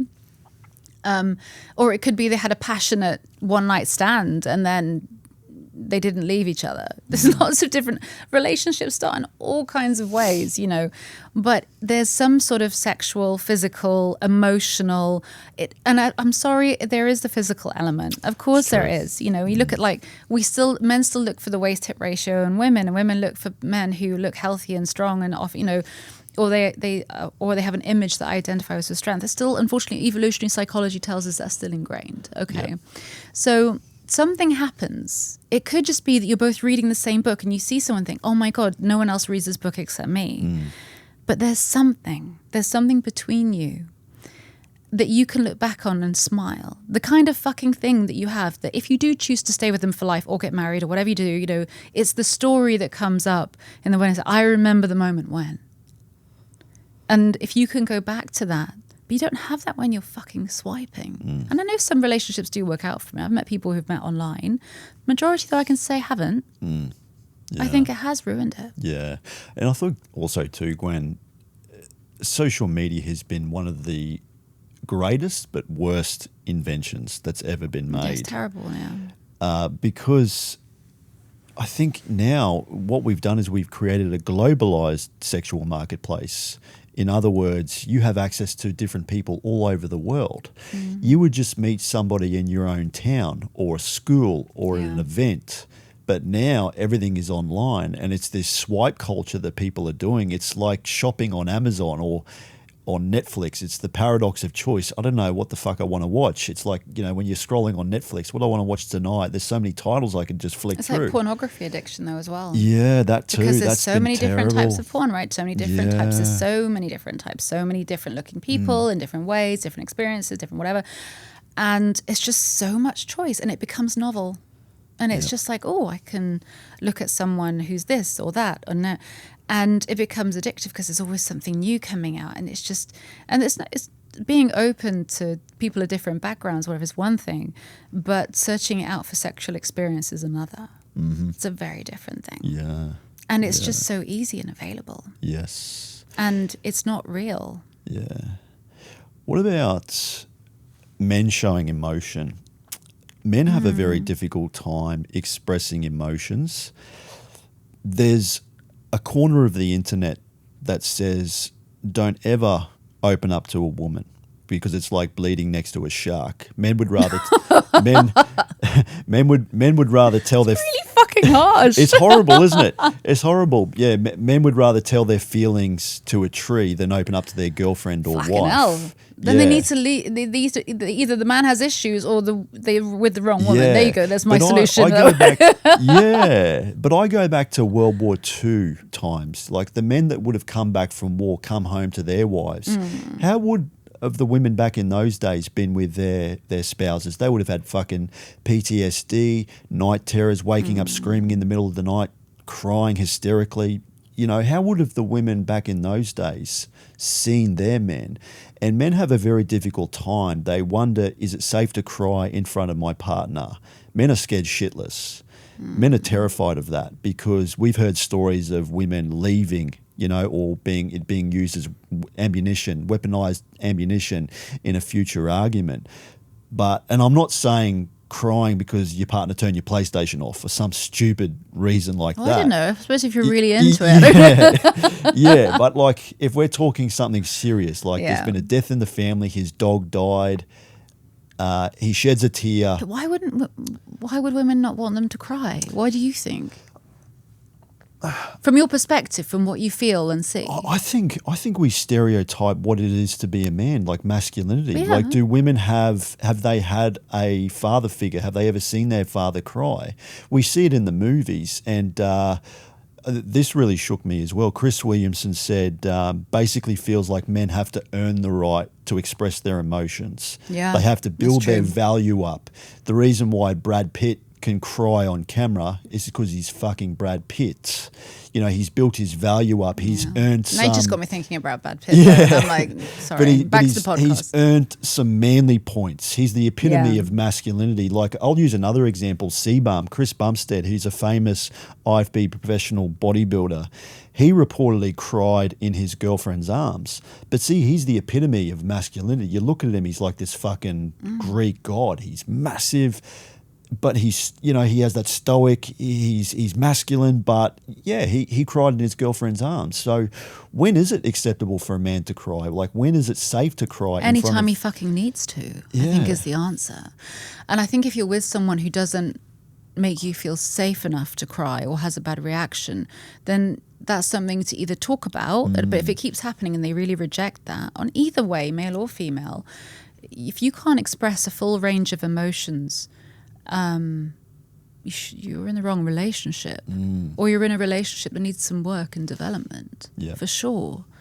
I remember, I forgot about this, but years ago, many moons ago, I realised I could make quite a lot of money working in security and being, boxing and stuff. So I knew I could work on the door of a casino and a bar. And I worked with a guy who was a massive bodybuilder. All the girls went after him. My goodness, it was really annoying actually trying to get jobs done, because he just had like a flock. I used to call him the chip, and they were the seagulls. I said it's like throwing like a chip, and all the seagulls flock to him. Yeah. A really lovely human being, and I remember when his mum died, I got a knock, and I was in an apartment that was on the ground floor, and I remember a knock on the window, and I was like, what the fuck is going on? And it was the middle of the night, and it was him, and he came in. I was like, what the fuck is going on? He said, I just need to be somewhere safe. Yeah. And I didn't even know that I'd ever made him feel that safe, so for me, it was the biggest compliment ever. Yeah. And I held him, and he cried. Yeah. And there was nothing sexual. There was nothing like that between us. But he cried in my arms for hours. Okay. And I felt honored. I felt so honored that he felt safe with me. And it was one of the most profound things that I'd ever seen. Yeah. Was a man crying, because I grew up with a very stoic father, because he had to be. He came from a very very difficult background, and had learned stoicism to keep safe. And I was shocked, but I immediately realised how humbling that was. That this huge bloke, who is like the epitome physically of masculinity, who had like knife wounds in him from being stabbed from where he worked and stuff, laid in my arms and cried and sobbed. And like to the point, when children like hyperventilate, like this, and I was, just holding him through it. And all I kept saying was, I'm here. It's okay. I'm here. Yeah. And we never spoke about it after. Well, I didn't ask him about it, but I said before he left, I said, if you ever need to come back, you have a friend. And he thanked me, but we didn't have to talk about it again. But I remember that moment. It's so beautiful and humbling that anybody, like even why I do the work I do, I'm so humbled every time I sit with somebody and they share their life journey with me and their experience. It's so the day it's not humbling is the day I'm an arrogant twat, But for men to open up and talk and feel safe, for me, is an even greater honour. I think so too. And 80% of my clients are male. Yeah. And they stay long term. Yeah. And I do believe that. I think one of the greatest compliments a man can ever give is show vulnerability to a woman or their spouse, girlfriend or wife. And it comes at risk. Yeah, but it does. It and comes that's at a scary lot of risk. Because if they're turned away, or they're not validated, or they're treated in a dismissive way, right? That will then reinforce what society's told them, and they are far less likely to reach out to the next person. It's so damaging. Yeah. So people say like men need to be educated from being young about how to treat ladies and women and all the rest of it. Women also need to learn about men and their emotions and their mental health. They also need to. This isn't a one-sided battle ever. No. This is everybody coming together and saying, we have lots of this issue and we have lots of this issue and we have lots of this going on and this going on. But how do we talk about that? How do we fix this together? What do we focus on this time and that time? And how do we make sure men feel that they have someone to reach out to? Because men don't reach out often when they commit suicide. They just get on with it. That is the reality. Yeah. They're much more likely to succeed. A woman is, and I'm not taking away from women not being serious. Women get told, it was a cry for help. I fucking hate that phrase. And it's like, yes, they're asking for fucking help then. It's okay, so just leave it at that if you want. But that's not a blame. That just because they didn't succeed. No, it's just a cry for help. Yeah. You see this a lot in hospitals as well, with men and women. But mostly with women. She's just crying for help. Yeah. And it's like, wow. So that person then thinks, well, but I've really got to go for you to know that I was in pain. Yeah. And for men, it's if I show that I'm vulnerable, I have failed. I think also too, women only get one shot with a man's vulnerability. One. If you weaponize it and you use it against him in a future argument or you dismiss him, he will never, ever open up to you again. Really? Men are very sensitive like that. How do we get women to better understand men? And if there's a time and a place that a man is going to want to show vulnerability, it's going to be with his spouse. It's going to be with his wife. The argument is don't open up to a woman, open up to a man. But I think there needs to be a change. I think women need to understand men have issues. Men are struggling in silence. But how do we better educate women or teach them how to accept male vulnerability? I think you've touched on it so much, and other stuff I've seen you do as well. And this is, it all lies in the conversation, getting people away from these stereotypes on social media. We have to start communicating with one another. It's so simple. It's a very simple approach to a very complex problem. We're not communicating. We're not talking about things. The more that men see online, women saying, "Oh yes, I want this kind of man and this kind of man," and the more that you have the macho bullshit going on, saying this is what men should be and this is what men, the less men are actually going to open up and say what they need.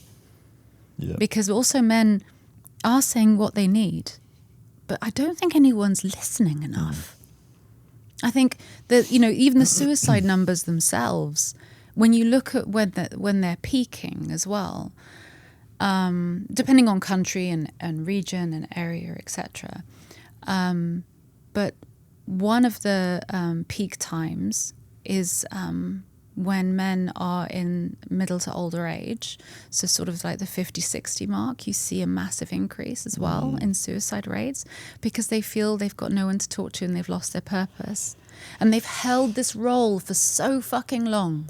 They've performed that role of being a man for so long that by the time they get to that point and they retire, you see a lot with men who leave the military and they leave the institution because they've been institutionalized. I see it with sports as well. So when I work with people who've retired from sports, their whole identity revolves around what it means to perform as a male and what that intricacy and what it means for them. And it just falls away. But then I always wonder, who were they with all this time that they couldn't express who they were to that point? Yeah, if you've got a life partner and you're like 60 years old and you decide to take your life, what was missing?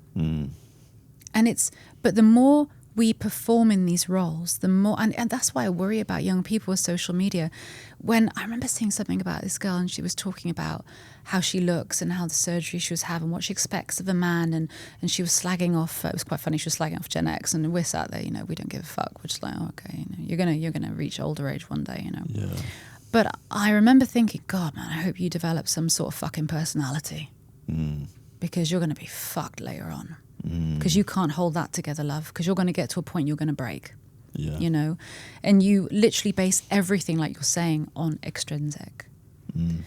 But it's a good question though, how do we get people to realize that, especially women, to realize that they need to understand men better? Yeah. And I think it goes back to what we were talking about at the beginning. We've got to get out of our fucking boxing corners of gender versus gender and actually say, I've got an issue with you and I've got an issue with you, but I've also got issues and you've also got issues.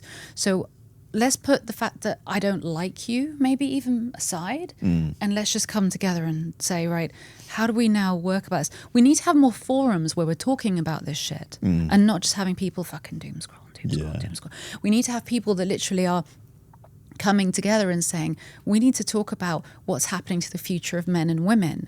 What younger generations are seeing now as well is they have no control. They're blaming older generations as well for the state the world is in. Yes. And I get that as well because, I look at the majority of people leading the world are on their fucking deathbed and they're like just bombing, killing. We realize how fucking evil and corrupt they are, killing children, raping children, drinking their blood. And we're seeing all of this.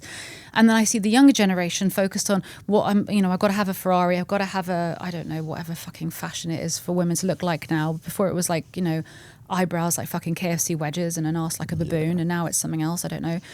And, so everyone, they're focusing on this. And look at the gap between that.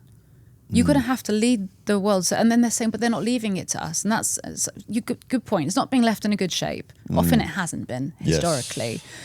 But step up. I'm seeing a lot. I can't remember the guy's name. He's a young British guy and he's running in politics and he's in his 20s. Okay. And I was like, yes. Yeah. Fuck yes. Don't wait.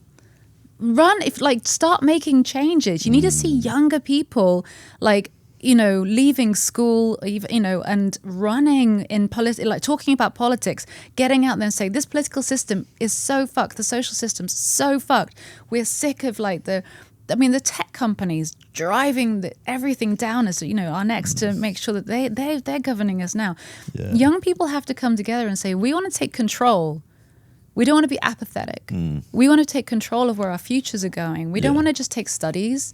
And if you look at the studies like the McKinseys and all the rest, I can't fucking stand them. And they do all these studies and we all go, oh, that's the Bible of studies and research. It's not. They can change this. They can change what's happening. Yeah. But again, it's like when you see people go into jobs, I hear this a lot. People go, well, they're really talented. They go into a job and they're 25. And they're like, well, you're too young to be at that job. Shut the fuck up. If they can do the job, give them the job. Stop. Just because you couldn't do the job at 25 doesn't mean that they can't. But what scares me about that is that what worries me about the fact that getting young people to talk and to have deep thought is what we're seeing come up in research, and what we're seeing is that there is such a lack of depth of thought now in schools to do with learning off tablets. Yep. Even if it's got that stupid fucking stick, educational tablet, doesn't change the fact it's a tablet.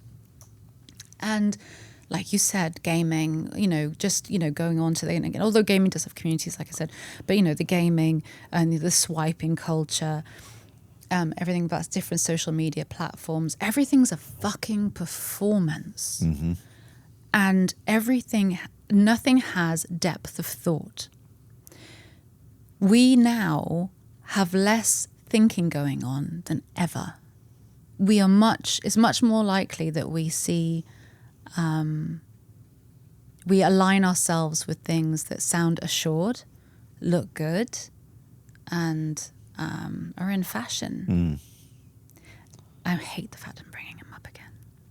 But it's like when you look at the speech patterns of people who are talking about the alpha stuff, I'll break down the speech pattern for you. Have you noticed how they talk?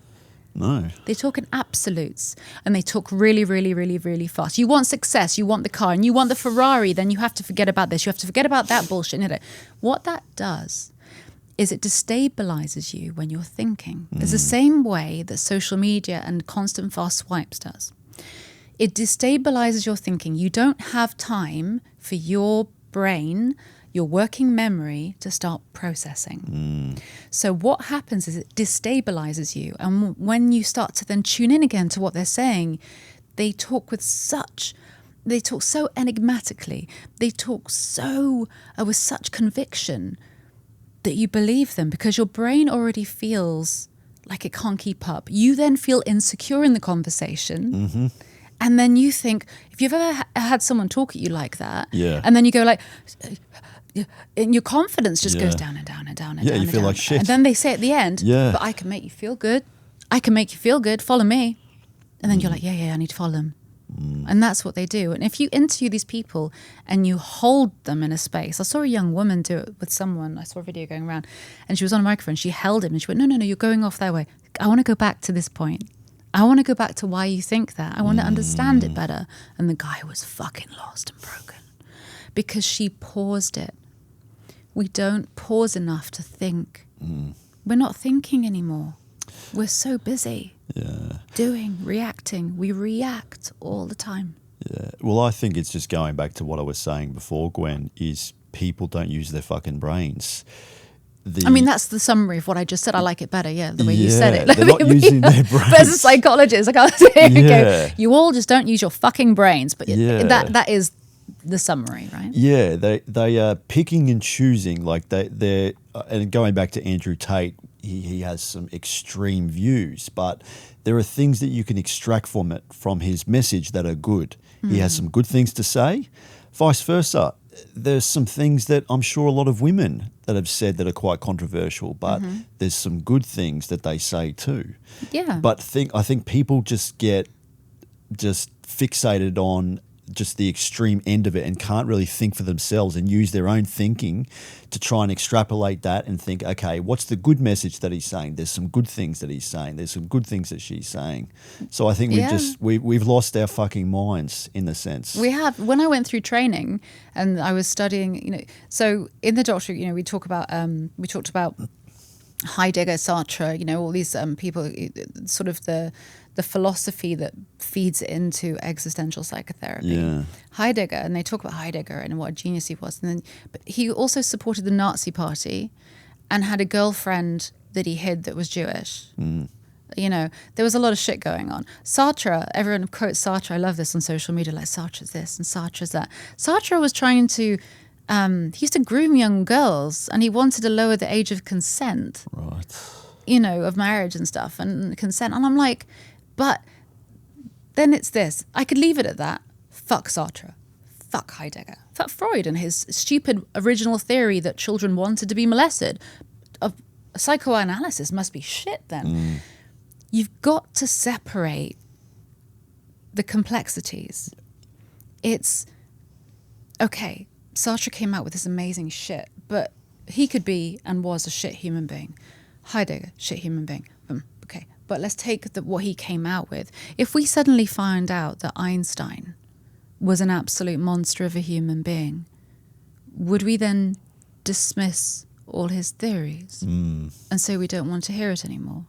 We'd be pretty fucked scientifically, and with physics if we did. Yeah.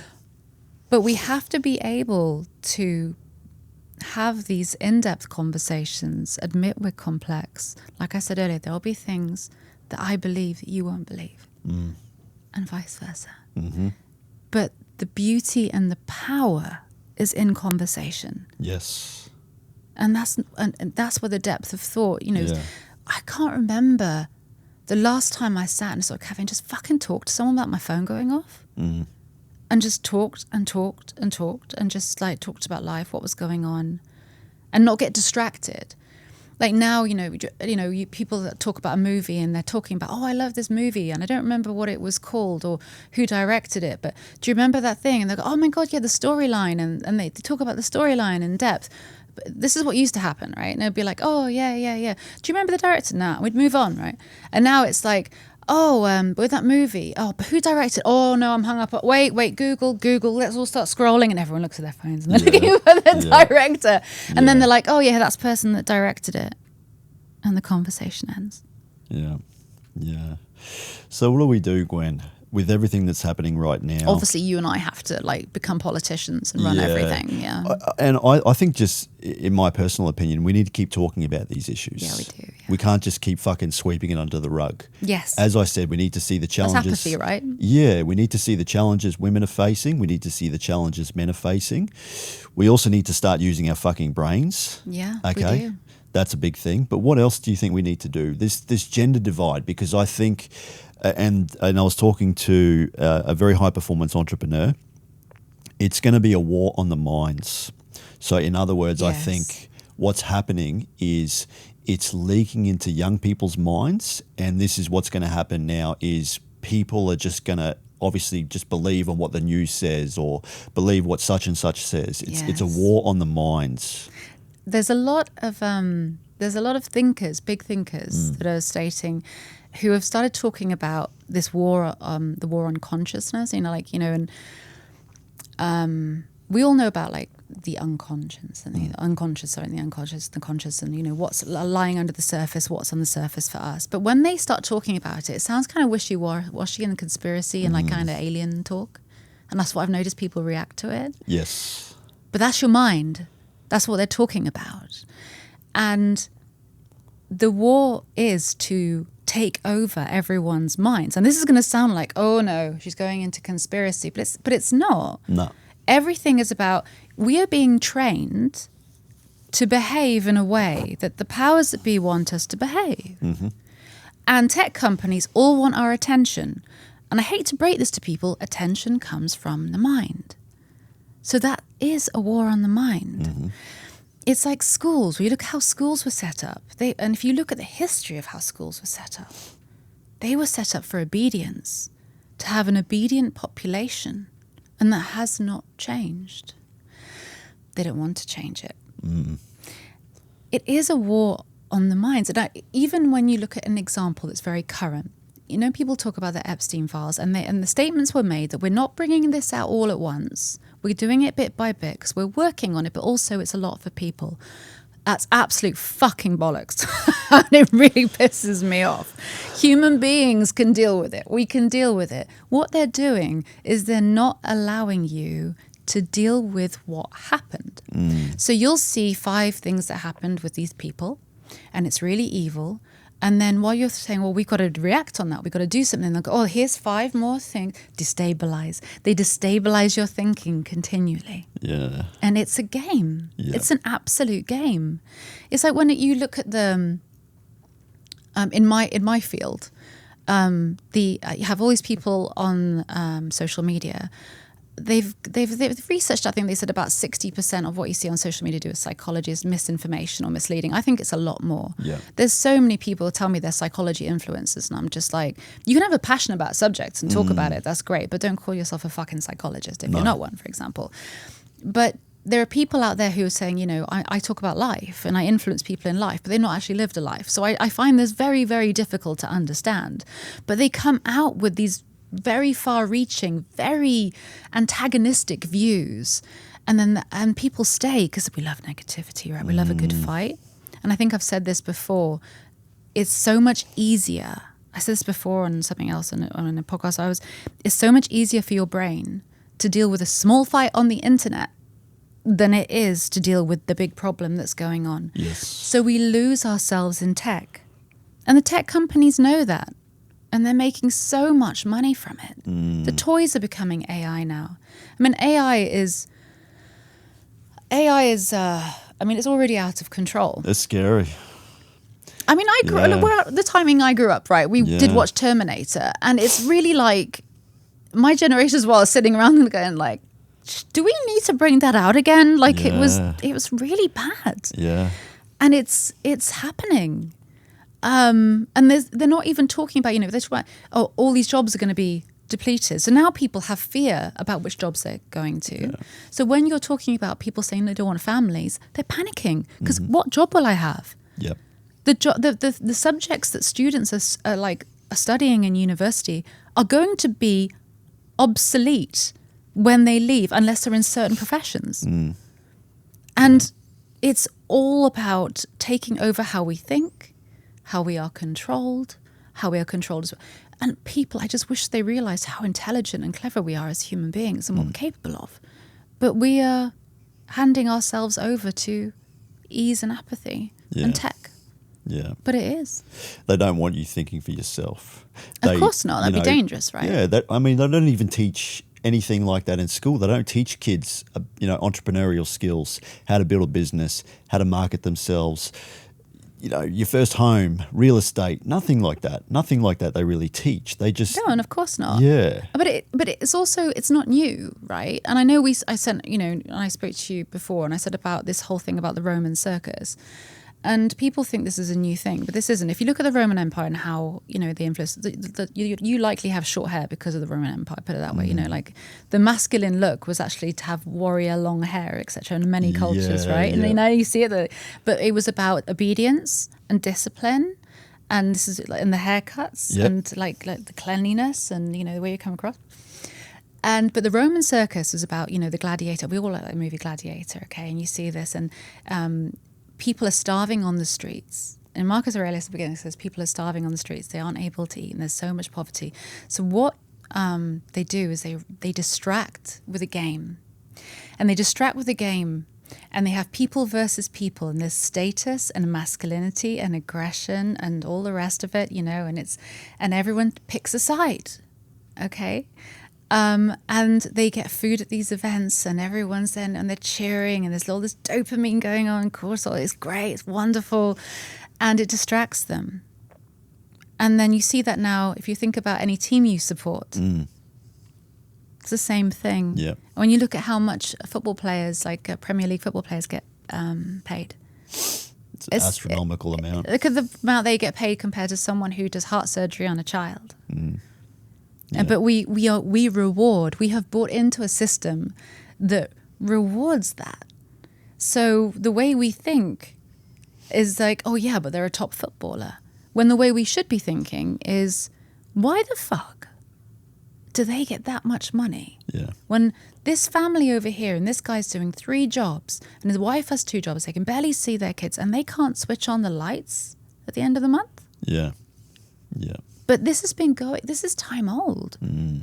We've got to be controlled as masses, right? Because if we're not controlled, what's the alternative? We have more of a say. But there is a scary side to psychology as well. So remember Lord of the Flies? I have seen the movie, but remind me. So Lord of the Flies, originally when it came out in the book, Lord of the Flies is about some boys who are stranded, okay? And they end up taking on roles, and they end up going to kill one of the boys. And it's about, at its core, about human behaviors that naturally come forward, right? If you look at the Zimbardo experiment, I think it was in 1977, I could be wrong. The Zimbardo experiment is where they put, as another example, where they put students into a prison, and they had to take on roles like performing. Yeah. And one was some people were the prison guards and others were the prisoners, and they started acting as such as they were told. And then you look at Milgram's experiments in the 60s, I think it was, and Milgram's experiments, the most horrific of all, of how we function with blind obedience. Did you see Milgram's experiments? And this will scare the shit out of you. So Milgram's experiments were when, so they got some people in, and they said, right, you're going to ask questions of this person on the opposite side of a screen, okay? If they get it wrong, you have to administer a small shock. And the more answers they get wrong, the higher the electric shock goes, okay? Now, the people who had volunteered to do this didn't know they were actors on the other side. And there were men walking around in white coats, so it's all, authority, okay? And what they found was that because they were being told, no, keep administering, they were putting enough shock through that the people looked so distressed and were acting in so much pain, and they kept going. And then it gets worse. When they actually hid who it was on the other side, they had occasions where someone put so much electricity through that they thought they were putting through that they would have killed the person, and they even heard them go silent. Wow. So I wonder with human beings, I wonder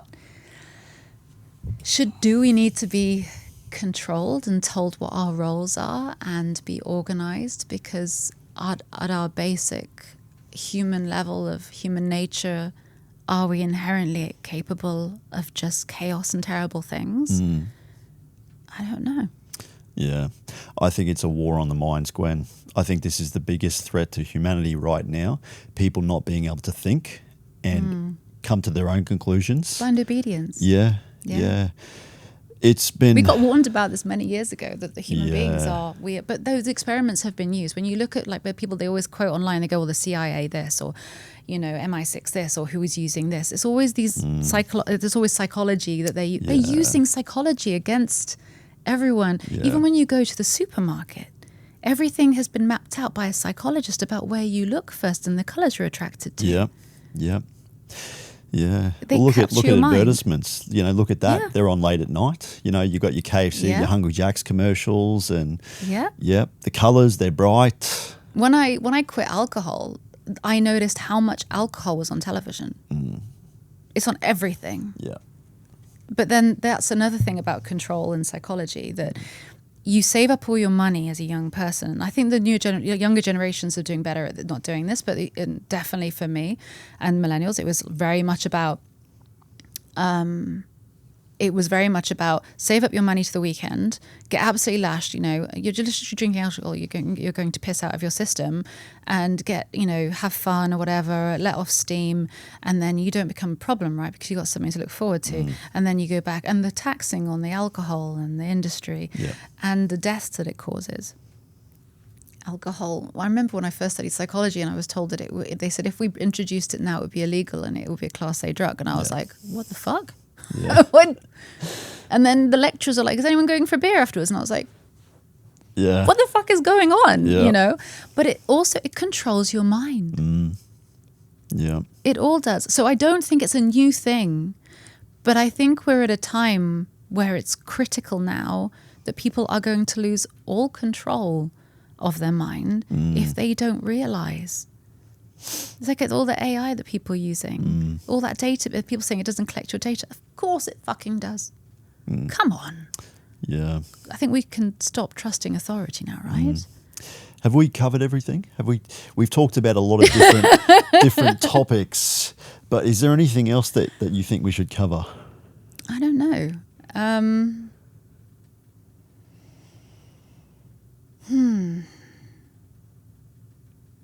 I mean, what you've asked me, but what do you think?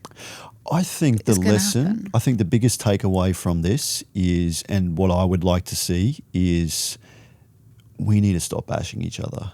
Yeah. Men and women just have to stop bashing each other. The amount of hate that I'm seeing online towards men, the amount of hate that I'm seeing towards women. As I said, in order to fix the big problems of the world, you need to start with the small problems. And it's men and women getting back together, complementing one another, and everything will be fixed. The immigration, the high crime, the suicide rates, the high divorce rates even as well. Don't get me started in that too. I think just everything in general, the biggest problems in the world can be fixed if we fix the small problems, and it's men and women coming back together. But you've actually just explained where the common ground is, because even if you have these vastly opposing views of men versus women, those men and women do have common ground on things they need to fix. Like they need to be able to make money and feed themselves and not get screwed over. And they have to make sure they have access to health. There's things that they can come together on and have discussions on. And if you can agree on some things, it's amazing how then you might be able to sit and look at other people's points of view. Otherwise, you're literally just in corners of the room throwing rocks at each other. Yeah. And all that does is damage each other. Yeah, yeah.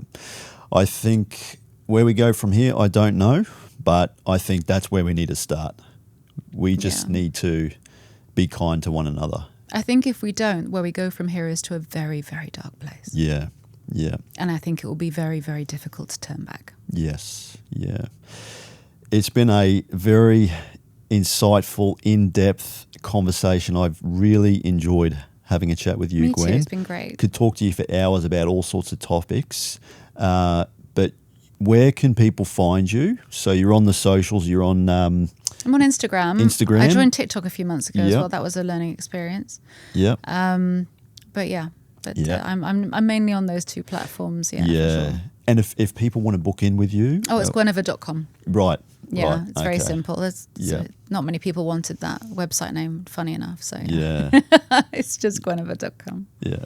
Fantastic. Thank you, Gwen. You're welcome. Thank you very much.